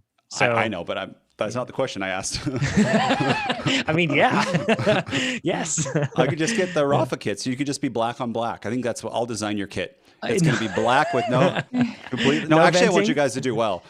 Chad and Pete get the black to the arm skin suits. Just black wetsuits. helmet. Yeah. Put them in. Fleece lined, long sleeve. Yeah. Oh my gosh. I'm working with Brandon and Amber. We've had them in the wind tunnel. We're doing evade skin Brandon suits and for Amber them. aren't a team anymore. It's Brandon and me. Amber Amber's can't pregnant. have her baby. Yeah. We got knocked up. I shouldn't laugh at that. We're going to move on. That's not the reality. All right. Taylor's question. I'm training for the Firecracker 50 MTB race in Breckenridge on July 4th. It takes place at 10,000 feet. Can you guys please discuss heat adaptation as an alternative to elevation training? And also any other advice to pointers would be amazing. Great podcast. So first thing I will point you to is the Science of Getting Faster episode that we did. You can go to the blog, and I'll put this down in the link or the description below. But heat training and endurance performance with Dr. Chris Minson. He's one of the foremost researchers on this subject, on heat training. And what an incredible podcast. Dr. Minson, you're probably listening to this right now too. Thank you again for doing that podcast. It was incredible. So within that, there are a handful of things, and I'll run through them really quickly for you. Wait, let me say something first before you go in. Yeah, go ahead. Somebody asked me, they said, hey, what does Dr. Minson think of this?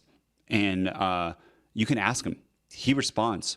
I mean, hopefully he doesn't get overwhelmed, but most of these researchers in any research context, they're like, this is their life. They love to share. So if you ever have a question for a researcher, just email them or message them on Instagram, and most likely they will respond. Hopefully Dr. Minson doesn't get like hundreds of requests right now, but I mean, he is the guy that lets people into adaptive training, but we usually don't talk about that. He's behind the red door. Exactly. Just kidding, everyone. That's a joke. Poor guy. But yeah, you can always ask the source, right? They're very nice people. Researchers are in general. So sorry, Yes. John. Yeah, no problem. So there's been plenty of headlines that have existed where it's like, hey, you don't have to do elevation training anymore. Instead, you can just do heat training. And those are slightly misleading. Now, the main get of both of those is you're trying to increase plasma volume effectively. When you do that, you increase your red blood cell counts. And then when you can increase the red blood cell count, that means you carry more oxygen. That's one of the things that you get when you train at elevation, and one of the things that you get when you're doing heat acclimation. So however, that doesn't mean that they're the same. That also doesn't mean that they are equal in effectiveness. So I'm going to be pulling all of this from the podcast with Dr. Minson. So he is the source on all of this. But he says that hypoxia and heat acclimation increase a protein called HIF alpha or HIF1 alpha, or hypoxia induced factor 1 alpha. So that means that this can be measured in the blood, and it stimulates erythropoiesis. In other words, making red blood cells and the creation of those. The increase is temporary, which is the tricky part, because it's difficult many times to time your peak event with elevation training. So Matthew Vanderpool and his team was just recently up at elevation, and they did an elevation block, but his peak event isn't the week after that. They did that, came down from elevation with intent to be able to change, because when you're at elevation, things are tough. You can't train as hard, and you recover slower. So a couple things. There are adaptations that occur in the first few weeks of heat adaptation, but the cellular adaptations take a lot longer to build. So the things that we're talking about that we really want to change, it takes a while. Whereas you can just go up to elevation, spend a few weeks there and see those benefits. With heat adaptation, if you're trying to get these benefits, you're going to want to do it, Dr. Minson says, for some like 8 to 9 weeks, or just continuous. Make heat adaptation a part of what you do regularly. So if you do that consistently, what it will do is it will help your red blood cell count just stay higher year round rather than a short spike. Makes it a little bit more reliable and easy to count on. He also says that while that may not be actively raising the levels, it may just stop your red blood cell count levels from dropping, which is also beneficial. So that's something to consider. So, but as far as it replacing elevation training, no, it can't do that. It's a great complement to it, better than nothing. And Dr. Minson actually said that what he recommends for many of the athletes that he works with is that they do a block at elevation, and then they utilize heat training to be able to extend the effects of that elevation block. And if those two things work in concert, you can stretch that out over a time period and get more benefit, which is really cool. So and the way that you do that is, and listen to that podcast because you'll get a ton of great pointers, but it's basically heat exposure. It's making sure that your core body temperature raises and it stays elevated for a portion of time, whether that's 20 minutes, whether that's 60 minutes, you work your way up into that. That's what you're going for. Now you get this elevated core temp when you train in really hot conditions. You can get it from going into a really hot bath and like keeping your hands and feet in other spots where you vent heat, keeping that within the hot bath. You can do it in a sauna as well, wet or dry sauna. And there's a whole lot of thought about which one's more effective or less effective. But the point is to raise your core temperature for certain periods of time. When that happens, that's that heat shock protein that then ends up kicking off a lot of these cascading effects that are really beneficial to endurance performance. So that's how you can do it. It will not replace elevation training. So you could heat train all day, every day, and that would be miserable. But if you did that, you wouldn't just show up to 10,000 feet and be like you are a native to that elevation. But it certainly can help. It's probably worth our time, though, to talk a little bit about elevation training in general. And Alex, you have an elevation block that you're planning, or I guess kind of like a couple elevation blocks. How are you planning to use elevation? Because you're doing national championships in Colorado at 10,000 feet or 9,000 feet and Leadville at 10,000 feet this year. So how are you using elevation to prepare for those? Yeah, so I'll do it the old fashioned way, so to speak. I will be at Copper Mountain, which is at 7,200 feet for 2 weeks leading up to nationals. I will do a little trick going into nationals. That Thursday, I will move to Golden to stay with Todd Carver from Retool. And that is just so I can sleep at a little bit of a lower elevation and recover a little nicer, but I'll still have the adaptation from being at 7,200 feet for 2 weeks. So that's how I'll tackle nationals. At that point, it'll just be all about adaptation. We won't really be, too worried about the physical side of things. But my overall altitude block is 6 weeks long. So it'll be from pretty much the end of June all the way through Leadville, August 14th. So after nationals, I'll fly home and I will go to Tahoe for a month, taking advantage of current or almost ending COVID situation of working at home. I'll just move my whole setup to Tahoe and work from there for a month. And then Tahoe's nice in the fact that we got a place at 6,300, I think, in Carnelian Bay. But if I do need to do, like, there's a lot of talk on training low, like VO2 you can't really do. If I have key workouts, I can drive a couple hours to Auburn, which is almost sea level, and I could do them there, which is a unique thing for elevation because sometimes, like Colorado, right, the lowest you could get would be 5,000 feet, and you're still facing those. So I'll do that for 4 weeks, and I have a couple tune-up races. I'll do the Tahoe Trail 100 again to defend my title from 2019, and then I'm going to do the Leadville stage race with my brother 2 weeks before Leadville.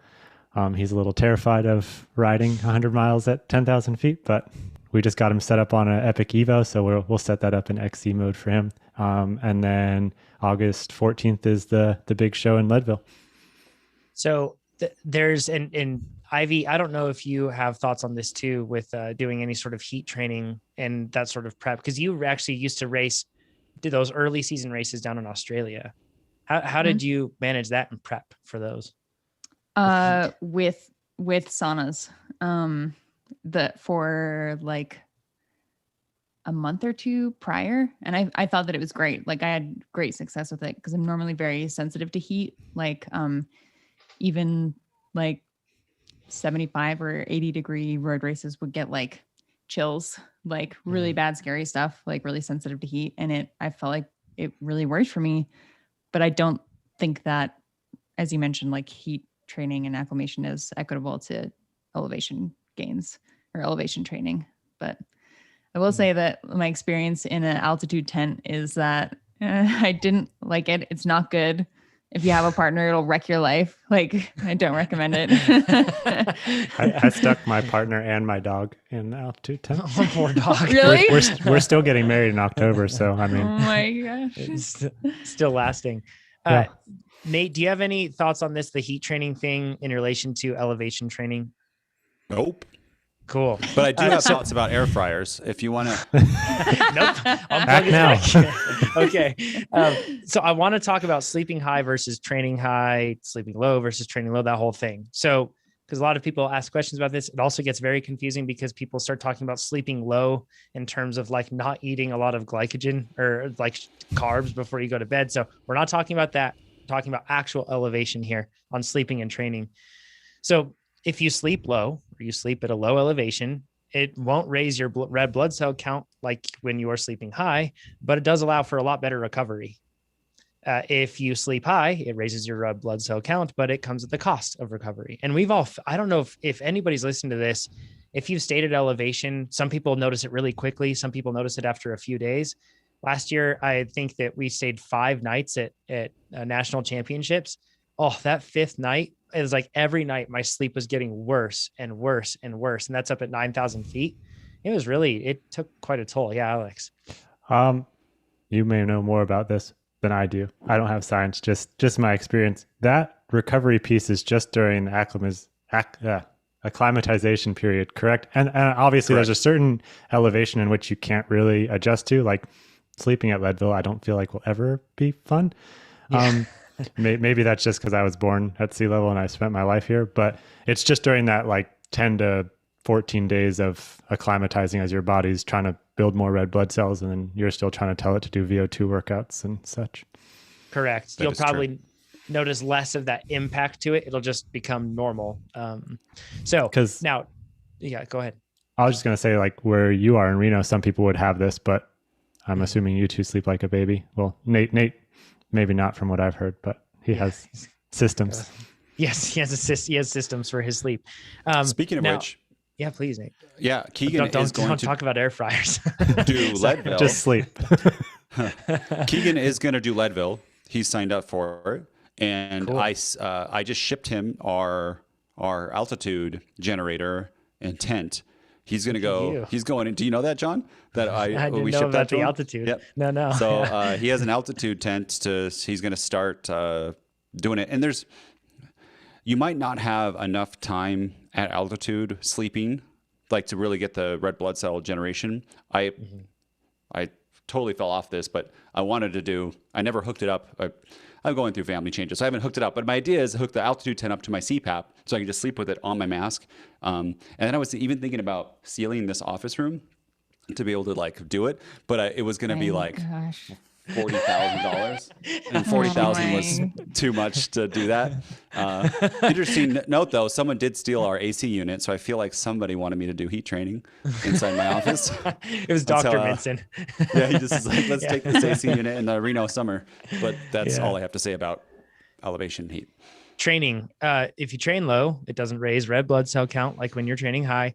However, it does allow for more work capacity and therefore better gains. You can just do more work when you have more readily available oxygen. So that means that you would have the greater ability to be able to stretch your limits with fitness, right? Which is really awesome. So that's why a lot of people want to train low versus training high. It does raise your red blood cell count, yes, but it comes at the cost of other training gains. You don't go up to elevation and expect to raise your power of VO2 max substantially. Instead, when you're doing a focused elevation block, you'll probably do a lot of lower intensity training just to be able to get yourself not induce too much fatigue, still get the benefits, still maintain fitness, that sort of a thing, but get the benefits of that higher red blood cell count is what they're looking at. So usually in most cases, you're just looking at accumulating time at that lower intensity. So recapping for you, Taylor, if you don't have access to all of these crazy things of elevation, whether it's traveling to a place or tents or anything else like that, heat acclimatization will help. And it absolutely is something that you should do. Yeah, it's hard. Speak is hard. So that's something that you should do, but don't expect it to replace elevation training. One thing, if you're going to do that race, try to get there the day before the race, as close to the event as possible, or if you can, 2 weeks, and then that should help you. So last question from Craig. Craig says, and also if you're listening live, we may have some time for some live questions. So you can jump down below and put those in on the live chat. Craig says, thanks for the weekly entertainment and wisdom. I have a question regarding training philosophy. I listened to the Cycling Tips podcast with Nate and Ronan McLaughlin. Great episode, Nate. Well done on that. And it seemed like Ronan, and he says, not sure if Nate totally agreed on this, but had the philosophy of having only X number of matches or all out rides or efforts per season, as well as when training to rather stay at the lower end of the allocated zone for the specific interval as you can get, and he says, the same benefit for less effort. There are assumptions being made there. On the other hand, many coaches and top riders are heard saying many times that a common mistake made is people don't go easy enough on their easy days and they don't go hard enough on their hard days. You also spoke about getting some race pace into the legs as well as learning to suffer. And I agree on this, as how else do you know how hard you can push and where your form is? Sure, your training metrics and FTP might give you an idea if you have a power meter, but nothing quite builds confidence like some race pace efforts other than just doing it or just during intervals. So how do you mix these ideas if you can? And how do you therefore find out how many matches you have? I may have misunderstood and just got it all wrong. If that's the case, just skip and move on. Don't worry, I still give you 5 stars.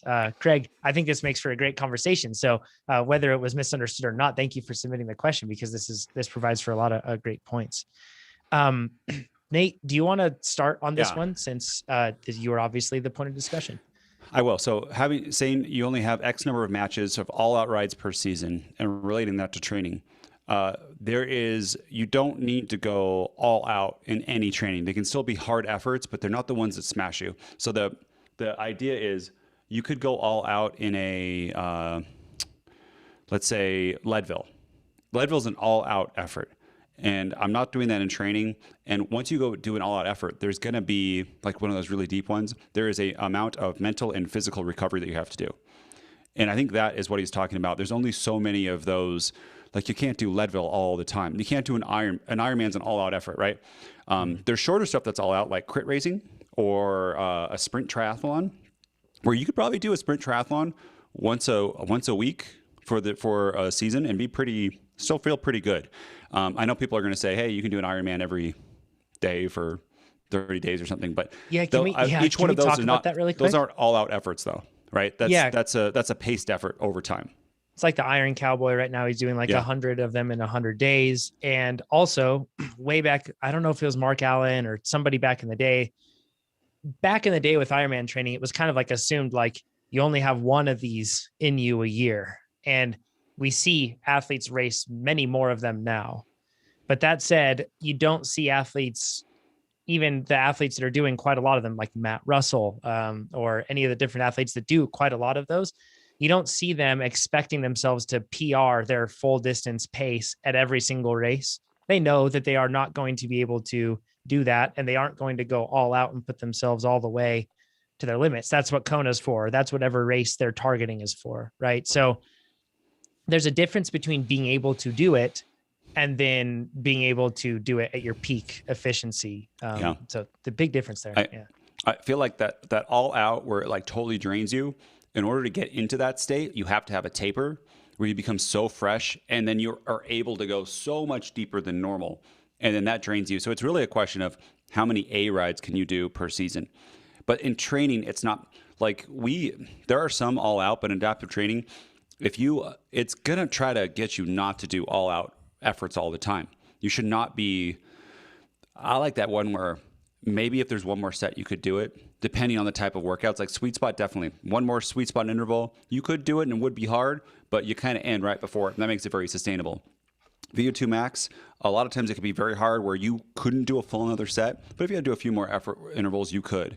Where something like, again, we talked about Leadville, something like Leadville or Unbound Gravel, like someone says, okay, go another 10 miles. They're like, no, that is impossible. That is not going to happen. And then you don't want to touch a bike for a week or more, depending on it. That's how I see this, and the amount of the mental energy too, right? To go really deep is hard because that's its own thing where going that deep is psychological and it hurts. And the ideas like with marathons are, you can't do your next marathon until you forget about the pain for the previous marathon. And that's kind of what it is, because it is not, no one likes in the moment to be that deep, in my opinion. Does anyone here like it when you're in the moment? I mean, and it's super uncomfortable, right? When you're really pushing that deep, when you're really, and I'm not saying pushing hard. I'm saying when you are having those moments where you are going far beyond what you thought you could in the race, right? Like, and you're just driving yourself deeper and deeper and deeper. It's truly uncomfortable and extremely hard. And I think that that's something that's probably overlooked. I don't know if Ivy, you have any thoughts on this, but like when we're talking about performing in peak performance, this sort of thing, the mental side of it is huge. Like if you came in physically tapered perfectly, but for some reason mentally entirely drained, like you're carrying a huge emotional and mental load coming into your A race, that's also not tapering, right? Like you can physically taper, but if you're mentally fried coming into something, you're not going to be able to perform, you know? Yeah. And I wonder, for Craig, what kind of event they're considering.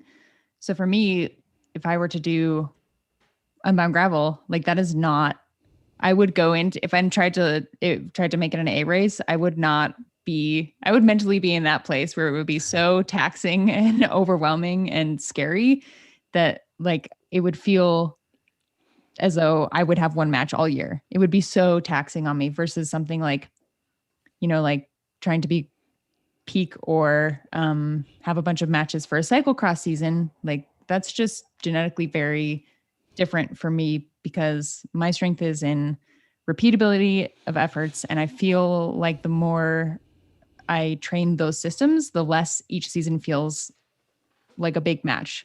So I guess there's a lot to be said for the type of event you're considering and the type of rider you are that really influences what those big matches feel like and how you approach them. Alex, how about, so the whole thing about riding at the bottom of the range. So if you like do TrainerRoad outside workouts, you'll be familiar with the fact of having a range for your power target rather than a specific number, right? You've mentioned before that you like to ride at the north end of those ranges, right? And stay there because you want to maximize the sort of benefit that you're getting, the amount of work that you're doing during that interval.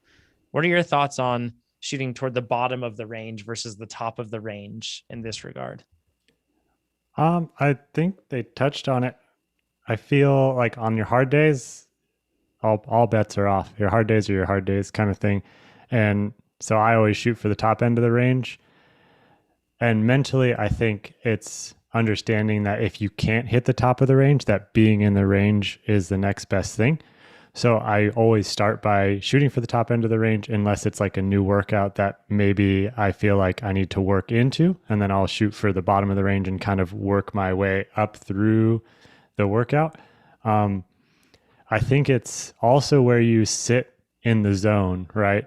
So like if you hit because they were touching on that it's the same adaptation, and it could be depending on the zone, right? Like I think my zone 2 is roughly 200 to 300 watts, like that big of a window. So it's like if I was supposed to do some work at upper zone 2, 270 to 295, I'm not sure my body would know the difference between 270 and 295. I'm still working that same zone. So I think in that regards, there is some, like, I don't know what the right word is. It's right. You could kind of hit anywhere in that zone and still be getting the same training benefit. I think that's also how I approach those intervals, right? Like I'm focused, first priority is the hard, like the 6 minutes, the 1 minutes within that workout. And then the recovery is the secondary. Like I'll still try to hit the top of the range. I think teaching my body to be able to do that much work is beneficial. And the higher the wattage I can hold when you're trying to clear lactate, then in a race, the higher the wattage you can hold when you're trying to clear lactate as well. So I think kind of training your body there, but also understanding kind of like that order of operations. Like first is those hard intervals. Next is kind of like the endurance zone 2 stuff, trying to hit that. And then the last is like that recovery period. So it's like first for me will be that recovery period falls off. Like if I'm starting to struggle, I'll just give myself that recovery period, like soft pedaling or not pedaling at all, or crying on the side of the road, whatever needs to happen. and then really focus on the work. I think the ranges change too. Like you mentioned, if the lower the intensity, the less important the specificity to a certain degree in most cases, unless you're working on like very specific pacing for really long bike splits on a full distance triathlon or something, then specificity at low intensity is likely very important for you. But as you get higher in intensity, that range is going to shrink. That's Absolutely. Just the nature of the power zones, but then also just of what's going on. The one thing that's dangerous with that sort of thinking a lot of the time, though, is considering that your body is some sort of a system of perfect switches where you cross that watt and it's like, boom, switches flipped. And then you're within this zone. Your body is a system of faders. It's not a system of switches. And it's not quite that that defined in terms of the resolution there. One thing I'll say on that is I personally think that if you're going through a season and every workout feels like it's bringing you to your knees, you're not going to perform well on your race days. You're also not going to perform well in terms of where you're going to get. The end goal will be, or the end arrival point will be lower than where it should be. Yep. I also think that if you go through your workouts and you're taking advantage of every opportunity to overshoot, like, you're doing those last interval hero pulls, like I have been known to do, but have really dropped back on not doing, and I don't do that anymore. When you do that, usually you're fine for another week when you really do that all out effort at the end of it, but maybe it's 2 weeks, maybe it's a 3-week loading phase that you're going through. And in that third week, you're really going to be feeling it, but because you lacked that discipline early on and you didn't just stick to the goals, then at that point, it gets really tough. Absolutely. Or on the opposite side of things, when you show up at that race, and let's say that you always floated at the bottom end of whatever range, but you show up for that full distance try and your goal is to go 8 hours, something like that. But then you have a headwind as a result. Because you've been training lower, you just haven't been pushing yourself quite as much. So there is like a lot of making sure that you feel out where you need to be with all this. And yes, I do agree that if you do too many all out efforts, it hurts. But I also don't think that there is a way for us to say you have X number of matches throughout the year and you cannot exceed those. So I think it's very fluid between mental and physical in terms of like you said, you can't have every workout bring you to your knees. Like it's a special human that can kind of just get kicked to the ground multiple times a week and come to race day and be like sick. Like I'm ready to go.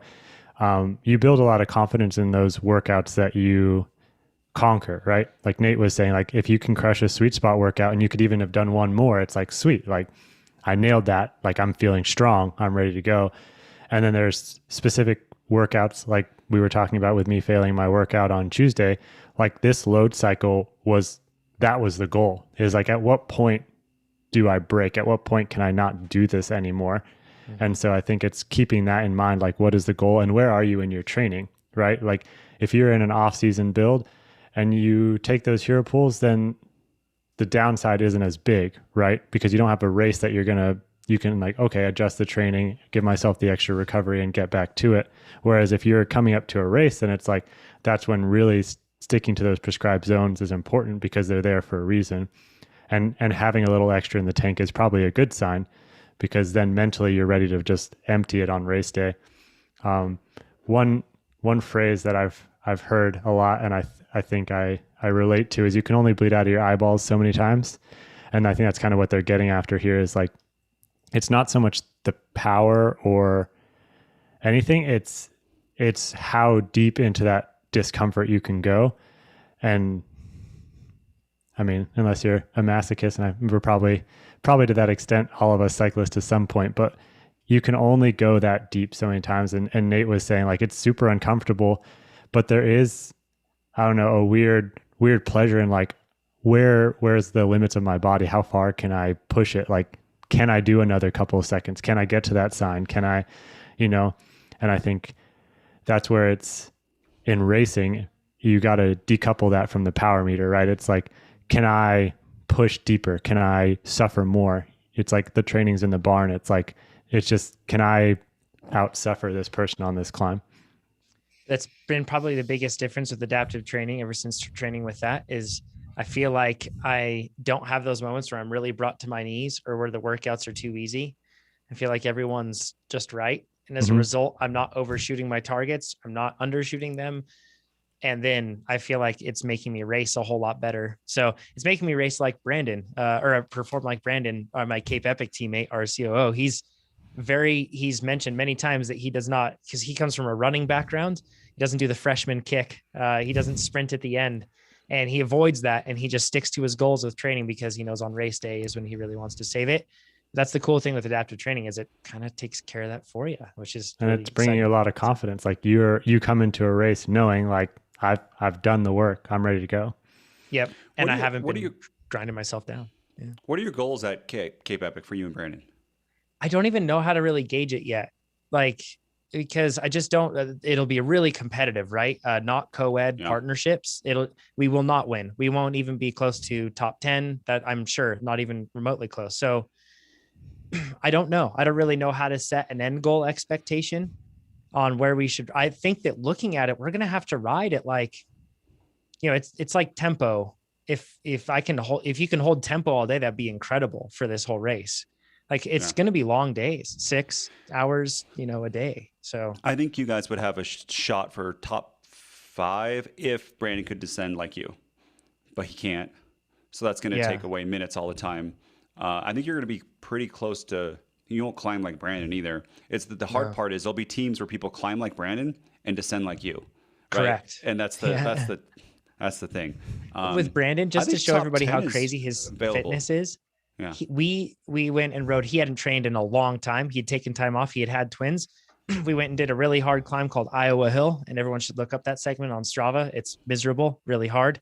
I think Nielsen Palace has the record right now, and I don't know how he did the time he did, but Brandon was 15 seconds off of my time, and I was in good shape, and Brandon was literally off the couch. For the rest of the ride, Brandon was dying 1,000 deaths. It was like he was having a hard time pedaling. It was bad, but it's amazing how he was not even remotely close to fit, yet he still was that close, that fast going up. Like I did 380 watts or something, or 370 watts up this climb, like big for like 14 minutes. It reminds me, there's this meme on Instagram that was just like you riding with your friend who has like the same fitness as you, and then it was like another photo. It's like finding out that they're fueled entirely by ice cream and Oreos. It's just like, that's totally Brandon everybody too. has this friend. Like for me, it's Daniel. He came and rode the Grasshopper, and he hasn't been riding consistently. And it's just like, how are you even up here right now? Like he's just like annoying. 5 watts per kilo off the couch, and he always gets mad at me because I hard to see his someone weight, out there living your dreams, man. Yeah, right. Straight up. This is John for me. When unfit John is as fast me. Besides one day, but he was on a mountain bike and I was on a gravel bike, so that doesn't count. Still dropped me. So You're yeah, on a mountain bike.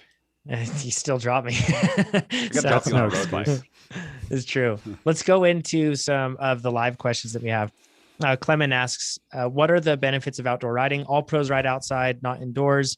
They do both, especially actually more and more indoors. In fact, a lot of athletes are doing the riding outdoors, then they finish with intervals on the trainer. That's becoming more and more common with them. He says, so there must be something to it besides the obvious, et cetera, of handling. Yeah, so I do a huge amount of my training outside, the majority of it with TrainerRoad outside workouts. It's super easy. Sends to my head unit. Love it. The reason that I do that is because there's a lot of nuance in the sort of racing that I do with mountain biking that becomes really helpful when you're riding outside, and it's dealing with constant changes to what holding that power feels like. And I find that it's really beneficial. Like I'm more race ready when I've been doing more outside workouts than if I've just been doing them inside for the discipline of cross country racing. Now, when it gets into time trials and it gets into even road racing and even something like crits, the crossover is not as valuable. Like I don't get as much from riding outside.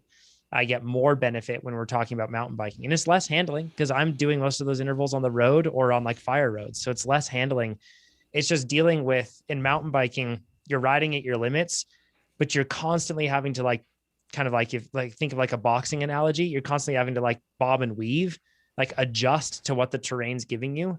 And it's really difficult. You're fighting for traction. Cyclocross is the same way. You're fighting for traction and maintaining 200 watts when you have perfect traction or traction isn't a factor versus when you're trying to fight for traction. It takes a whole lot more from you when you're trying to do that. It's tricky. So when you have a discipline where that sort of technicality is important, is really helpful.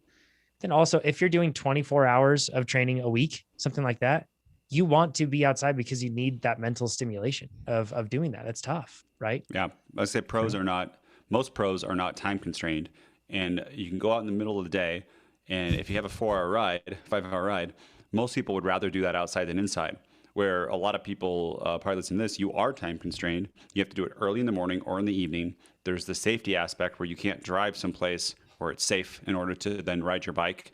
You might not have the best trails around, where pros actually live in places around the world where it's good for them to ride, where they have good trails and that sort of stuff. Where a lot of us, like, it's just not a possibility for us to do that inside of our lives. And we want to be efficient with our time and do stuff. And usually then it's a mix where the weekdays you're doing intervals, and then on the weekends maybe you have more time, you drive someplace, you do a longer ride, you're with your friends. That's what I think happens.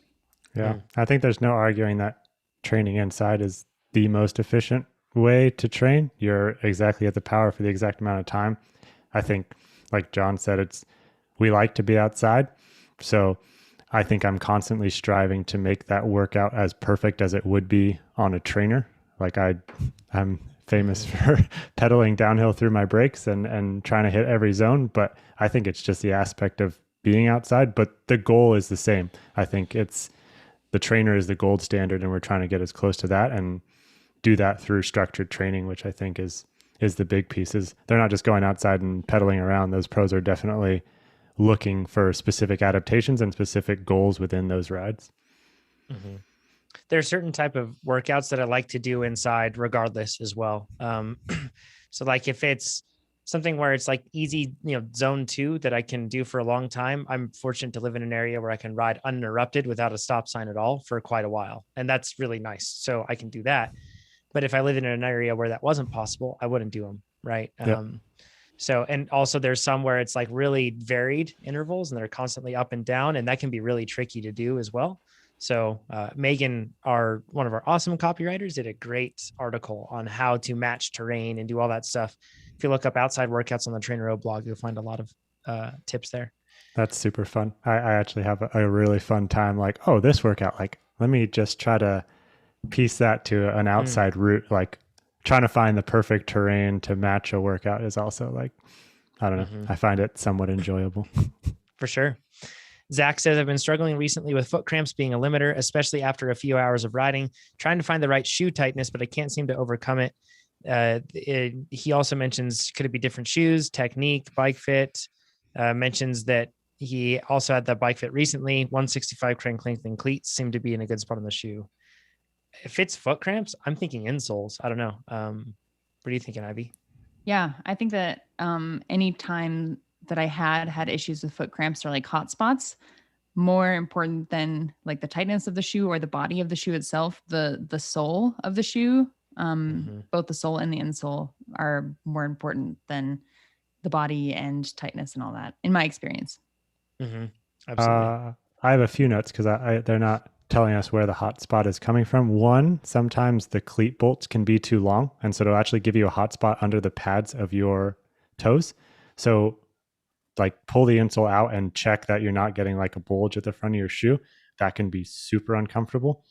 You can also look into wide shoes if you feel like it's actually the diameter of the shoe. Like you can get a measurement and measure that. Some shoes are known for having a roomier toe box. Shameless plug. Specialized is actually very well known for having a very nice toe box on their shoes. So you could look into that if that's an issue. As far as cramping in the feet, yeah, insoles, like if your arch is collapsing, it's working that muscle a whole lot more and not supporting it. So that could be causing cramping on the foot as well. You can get like Specialized, for example. I know we're talking about them a lot here. So check's not in the mail, but still. But they have like a few different heights of insoles that you can get. But if you are able to afford such things and you have access to them, getting custom insoles is one of the biggest and most beneficial things I've done for me on a bike in terms of equipment that's changed how I ride. It's helped with injuries. It's helped with comfort. It's helped with power output. Even I feel like I've been much more stable because I have weird, creepy high arches. And if you don't totally have them, creepy. And if you don't have gives me shivers every time I see them. If I don't have them accurate or adequately supported, like Alex said, with that collapsing arch, that causes my knees to fold in too, or it'll cause a lot of instability, and you just have to fight a whole lot more. And I've mentioned this before, but there's Super Feet is that you can buy just like basic ones, but Surefoot, I think is what it's called, or Surefeet or something like that. Surefoot.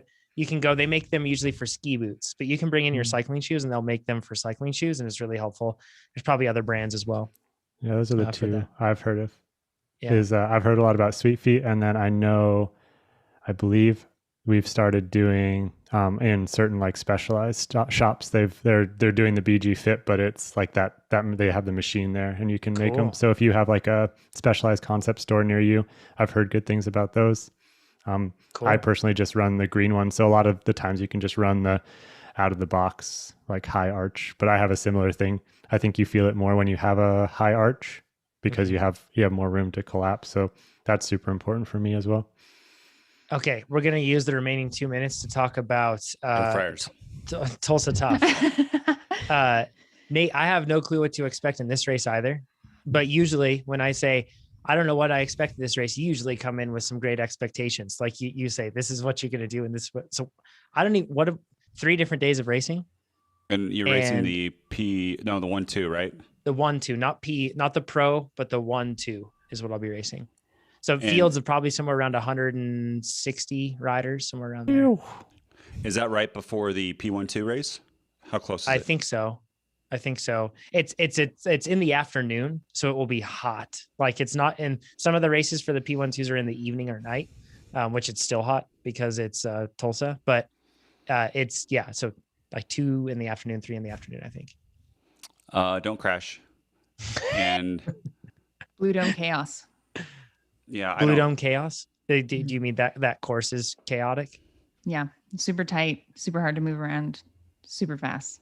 That's the one where you're constantly turning, a small right? Field. Mm-hmm. Yeah. So if you're in 160, what makes me think is be at like position, get up, and like how Ivy said, if it's fast the whole time in a 1-2, which it might be, use those handling skills but just don't let somebody cut you off in a corner, and just move up and be in position. And then I would not even probably, I don't know. You'll feel it if it's a break or not. I don't really know how it's going to play out, but there will be teams. I'm just going to be solo, Just put some 46 centimeter bars on. That's why Just a wild- I mean, if you can use the teams to your advantage, if all the teams represented are in a breakaway or going, and you're in that breakaway, you get a free ride. It'd be amazing, and the field's not going to chase.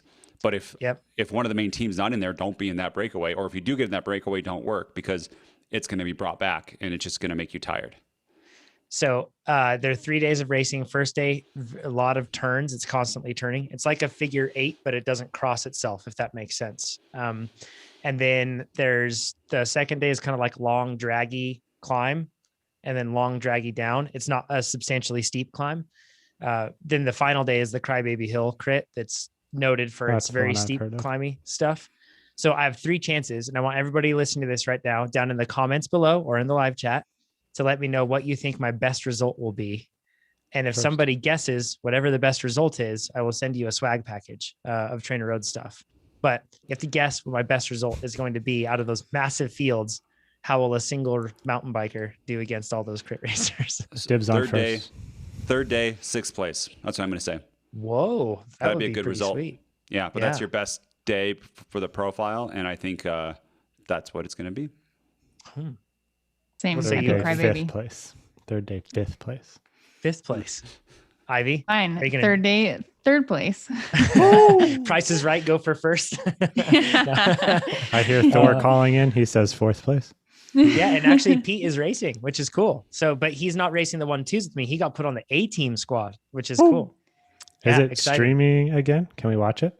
Yeah, I think so. It should be on Flow Bikes, and you'll be able to even watch the 1-2 races. You can watch Cat 5, Cat 4. Yeah, it's one of the ones where they just keep it going all day, right? Yep. Like the Twilight crits they used to do. I remember. Mm-hmm. Yep. And also shout out to Logan from Couch to Crit from NorCal Racing Series. He's been using TrainerRoad and adaptive training to get fast. He just won his first crit. He's going to Tulsa. And we're going to be recording a podcast with him while we're there, a Successful Athletes podcast on his process of going from I ride bikes, but I want to be a crit racer to now in his first season already winning a crit and doing so in some pretty awesome fashion. So. I so want to show up and just be part of the crowd and drink and cheer you on. I have my kids that weekend. That's right. Yeah. We'll see if they want to come, but because there's a Fondo too. That was my dream. Was a Fondo in the morning, drink and cheer John on in the afternoon. And that's because my fitness isn't good enough to do these races. And people message me and be like, you can still do them. No, I would get dropped in the first lap, fly all that way for no reason. Yeah. I cannot hold anything at the moment. You're a great domist, or not like I guess soigneur more. Like you're like a great race assistant too, because you're so detail oriented. Really good massages. Fantastic. Except he does not touch my feet. They're creepy. So all right. I feel like top racers always make the best soigneurs. Like you kind of almost like switch. You're like, I know what I need on race day. So it's like they're always like hyper attentive. Yep. Thanks everybody for submitting your questions to the podcast. You can do so at trainerroad.com/podcast. I read them all, and we will select some of those great questions to address next week. We'll be back at Thursday at 8 a.m. Pacific with a pre-recorded episode next week. And then we'll have a special episode, or hopefully a special episode coming from when we are recording there at Tulsa as well. And if you want to cheer me on and Pete and all the awesome Cliff Bar racers and see the crit battle between Justin Williams and McCabe, Travis McCabe, all that great stuff, you can do so. I think it's probably going to be on Flow Bikes or something. So exciting times. Good luck to everybody at Unbound, and we will talk to you all next week.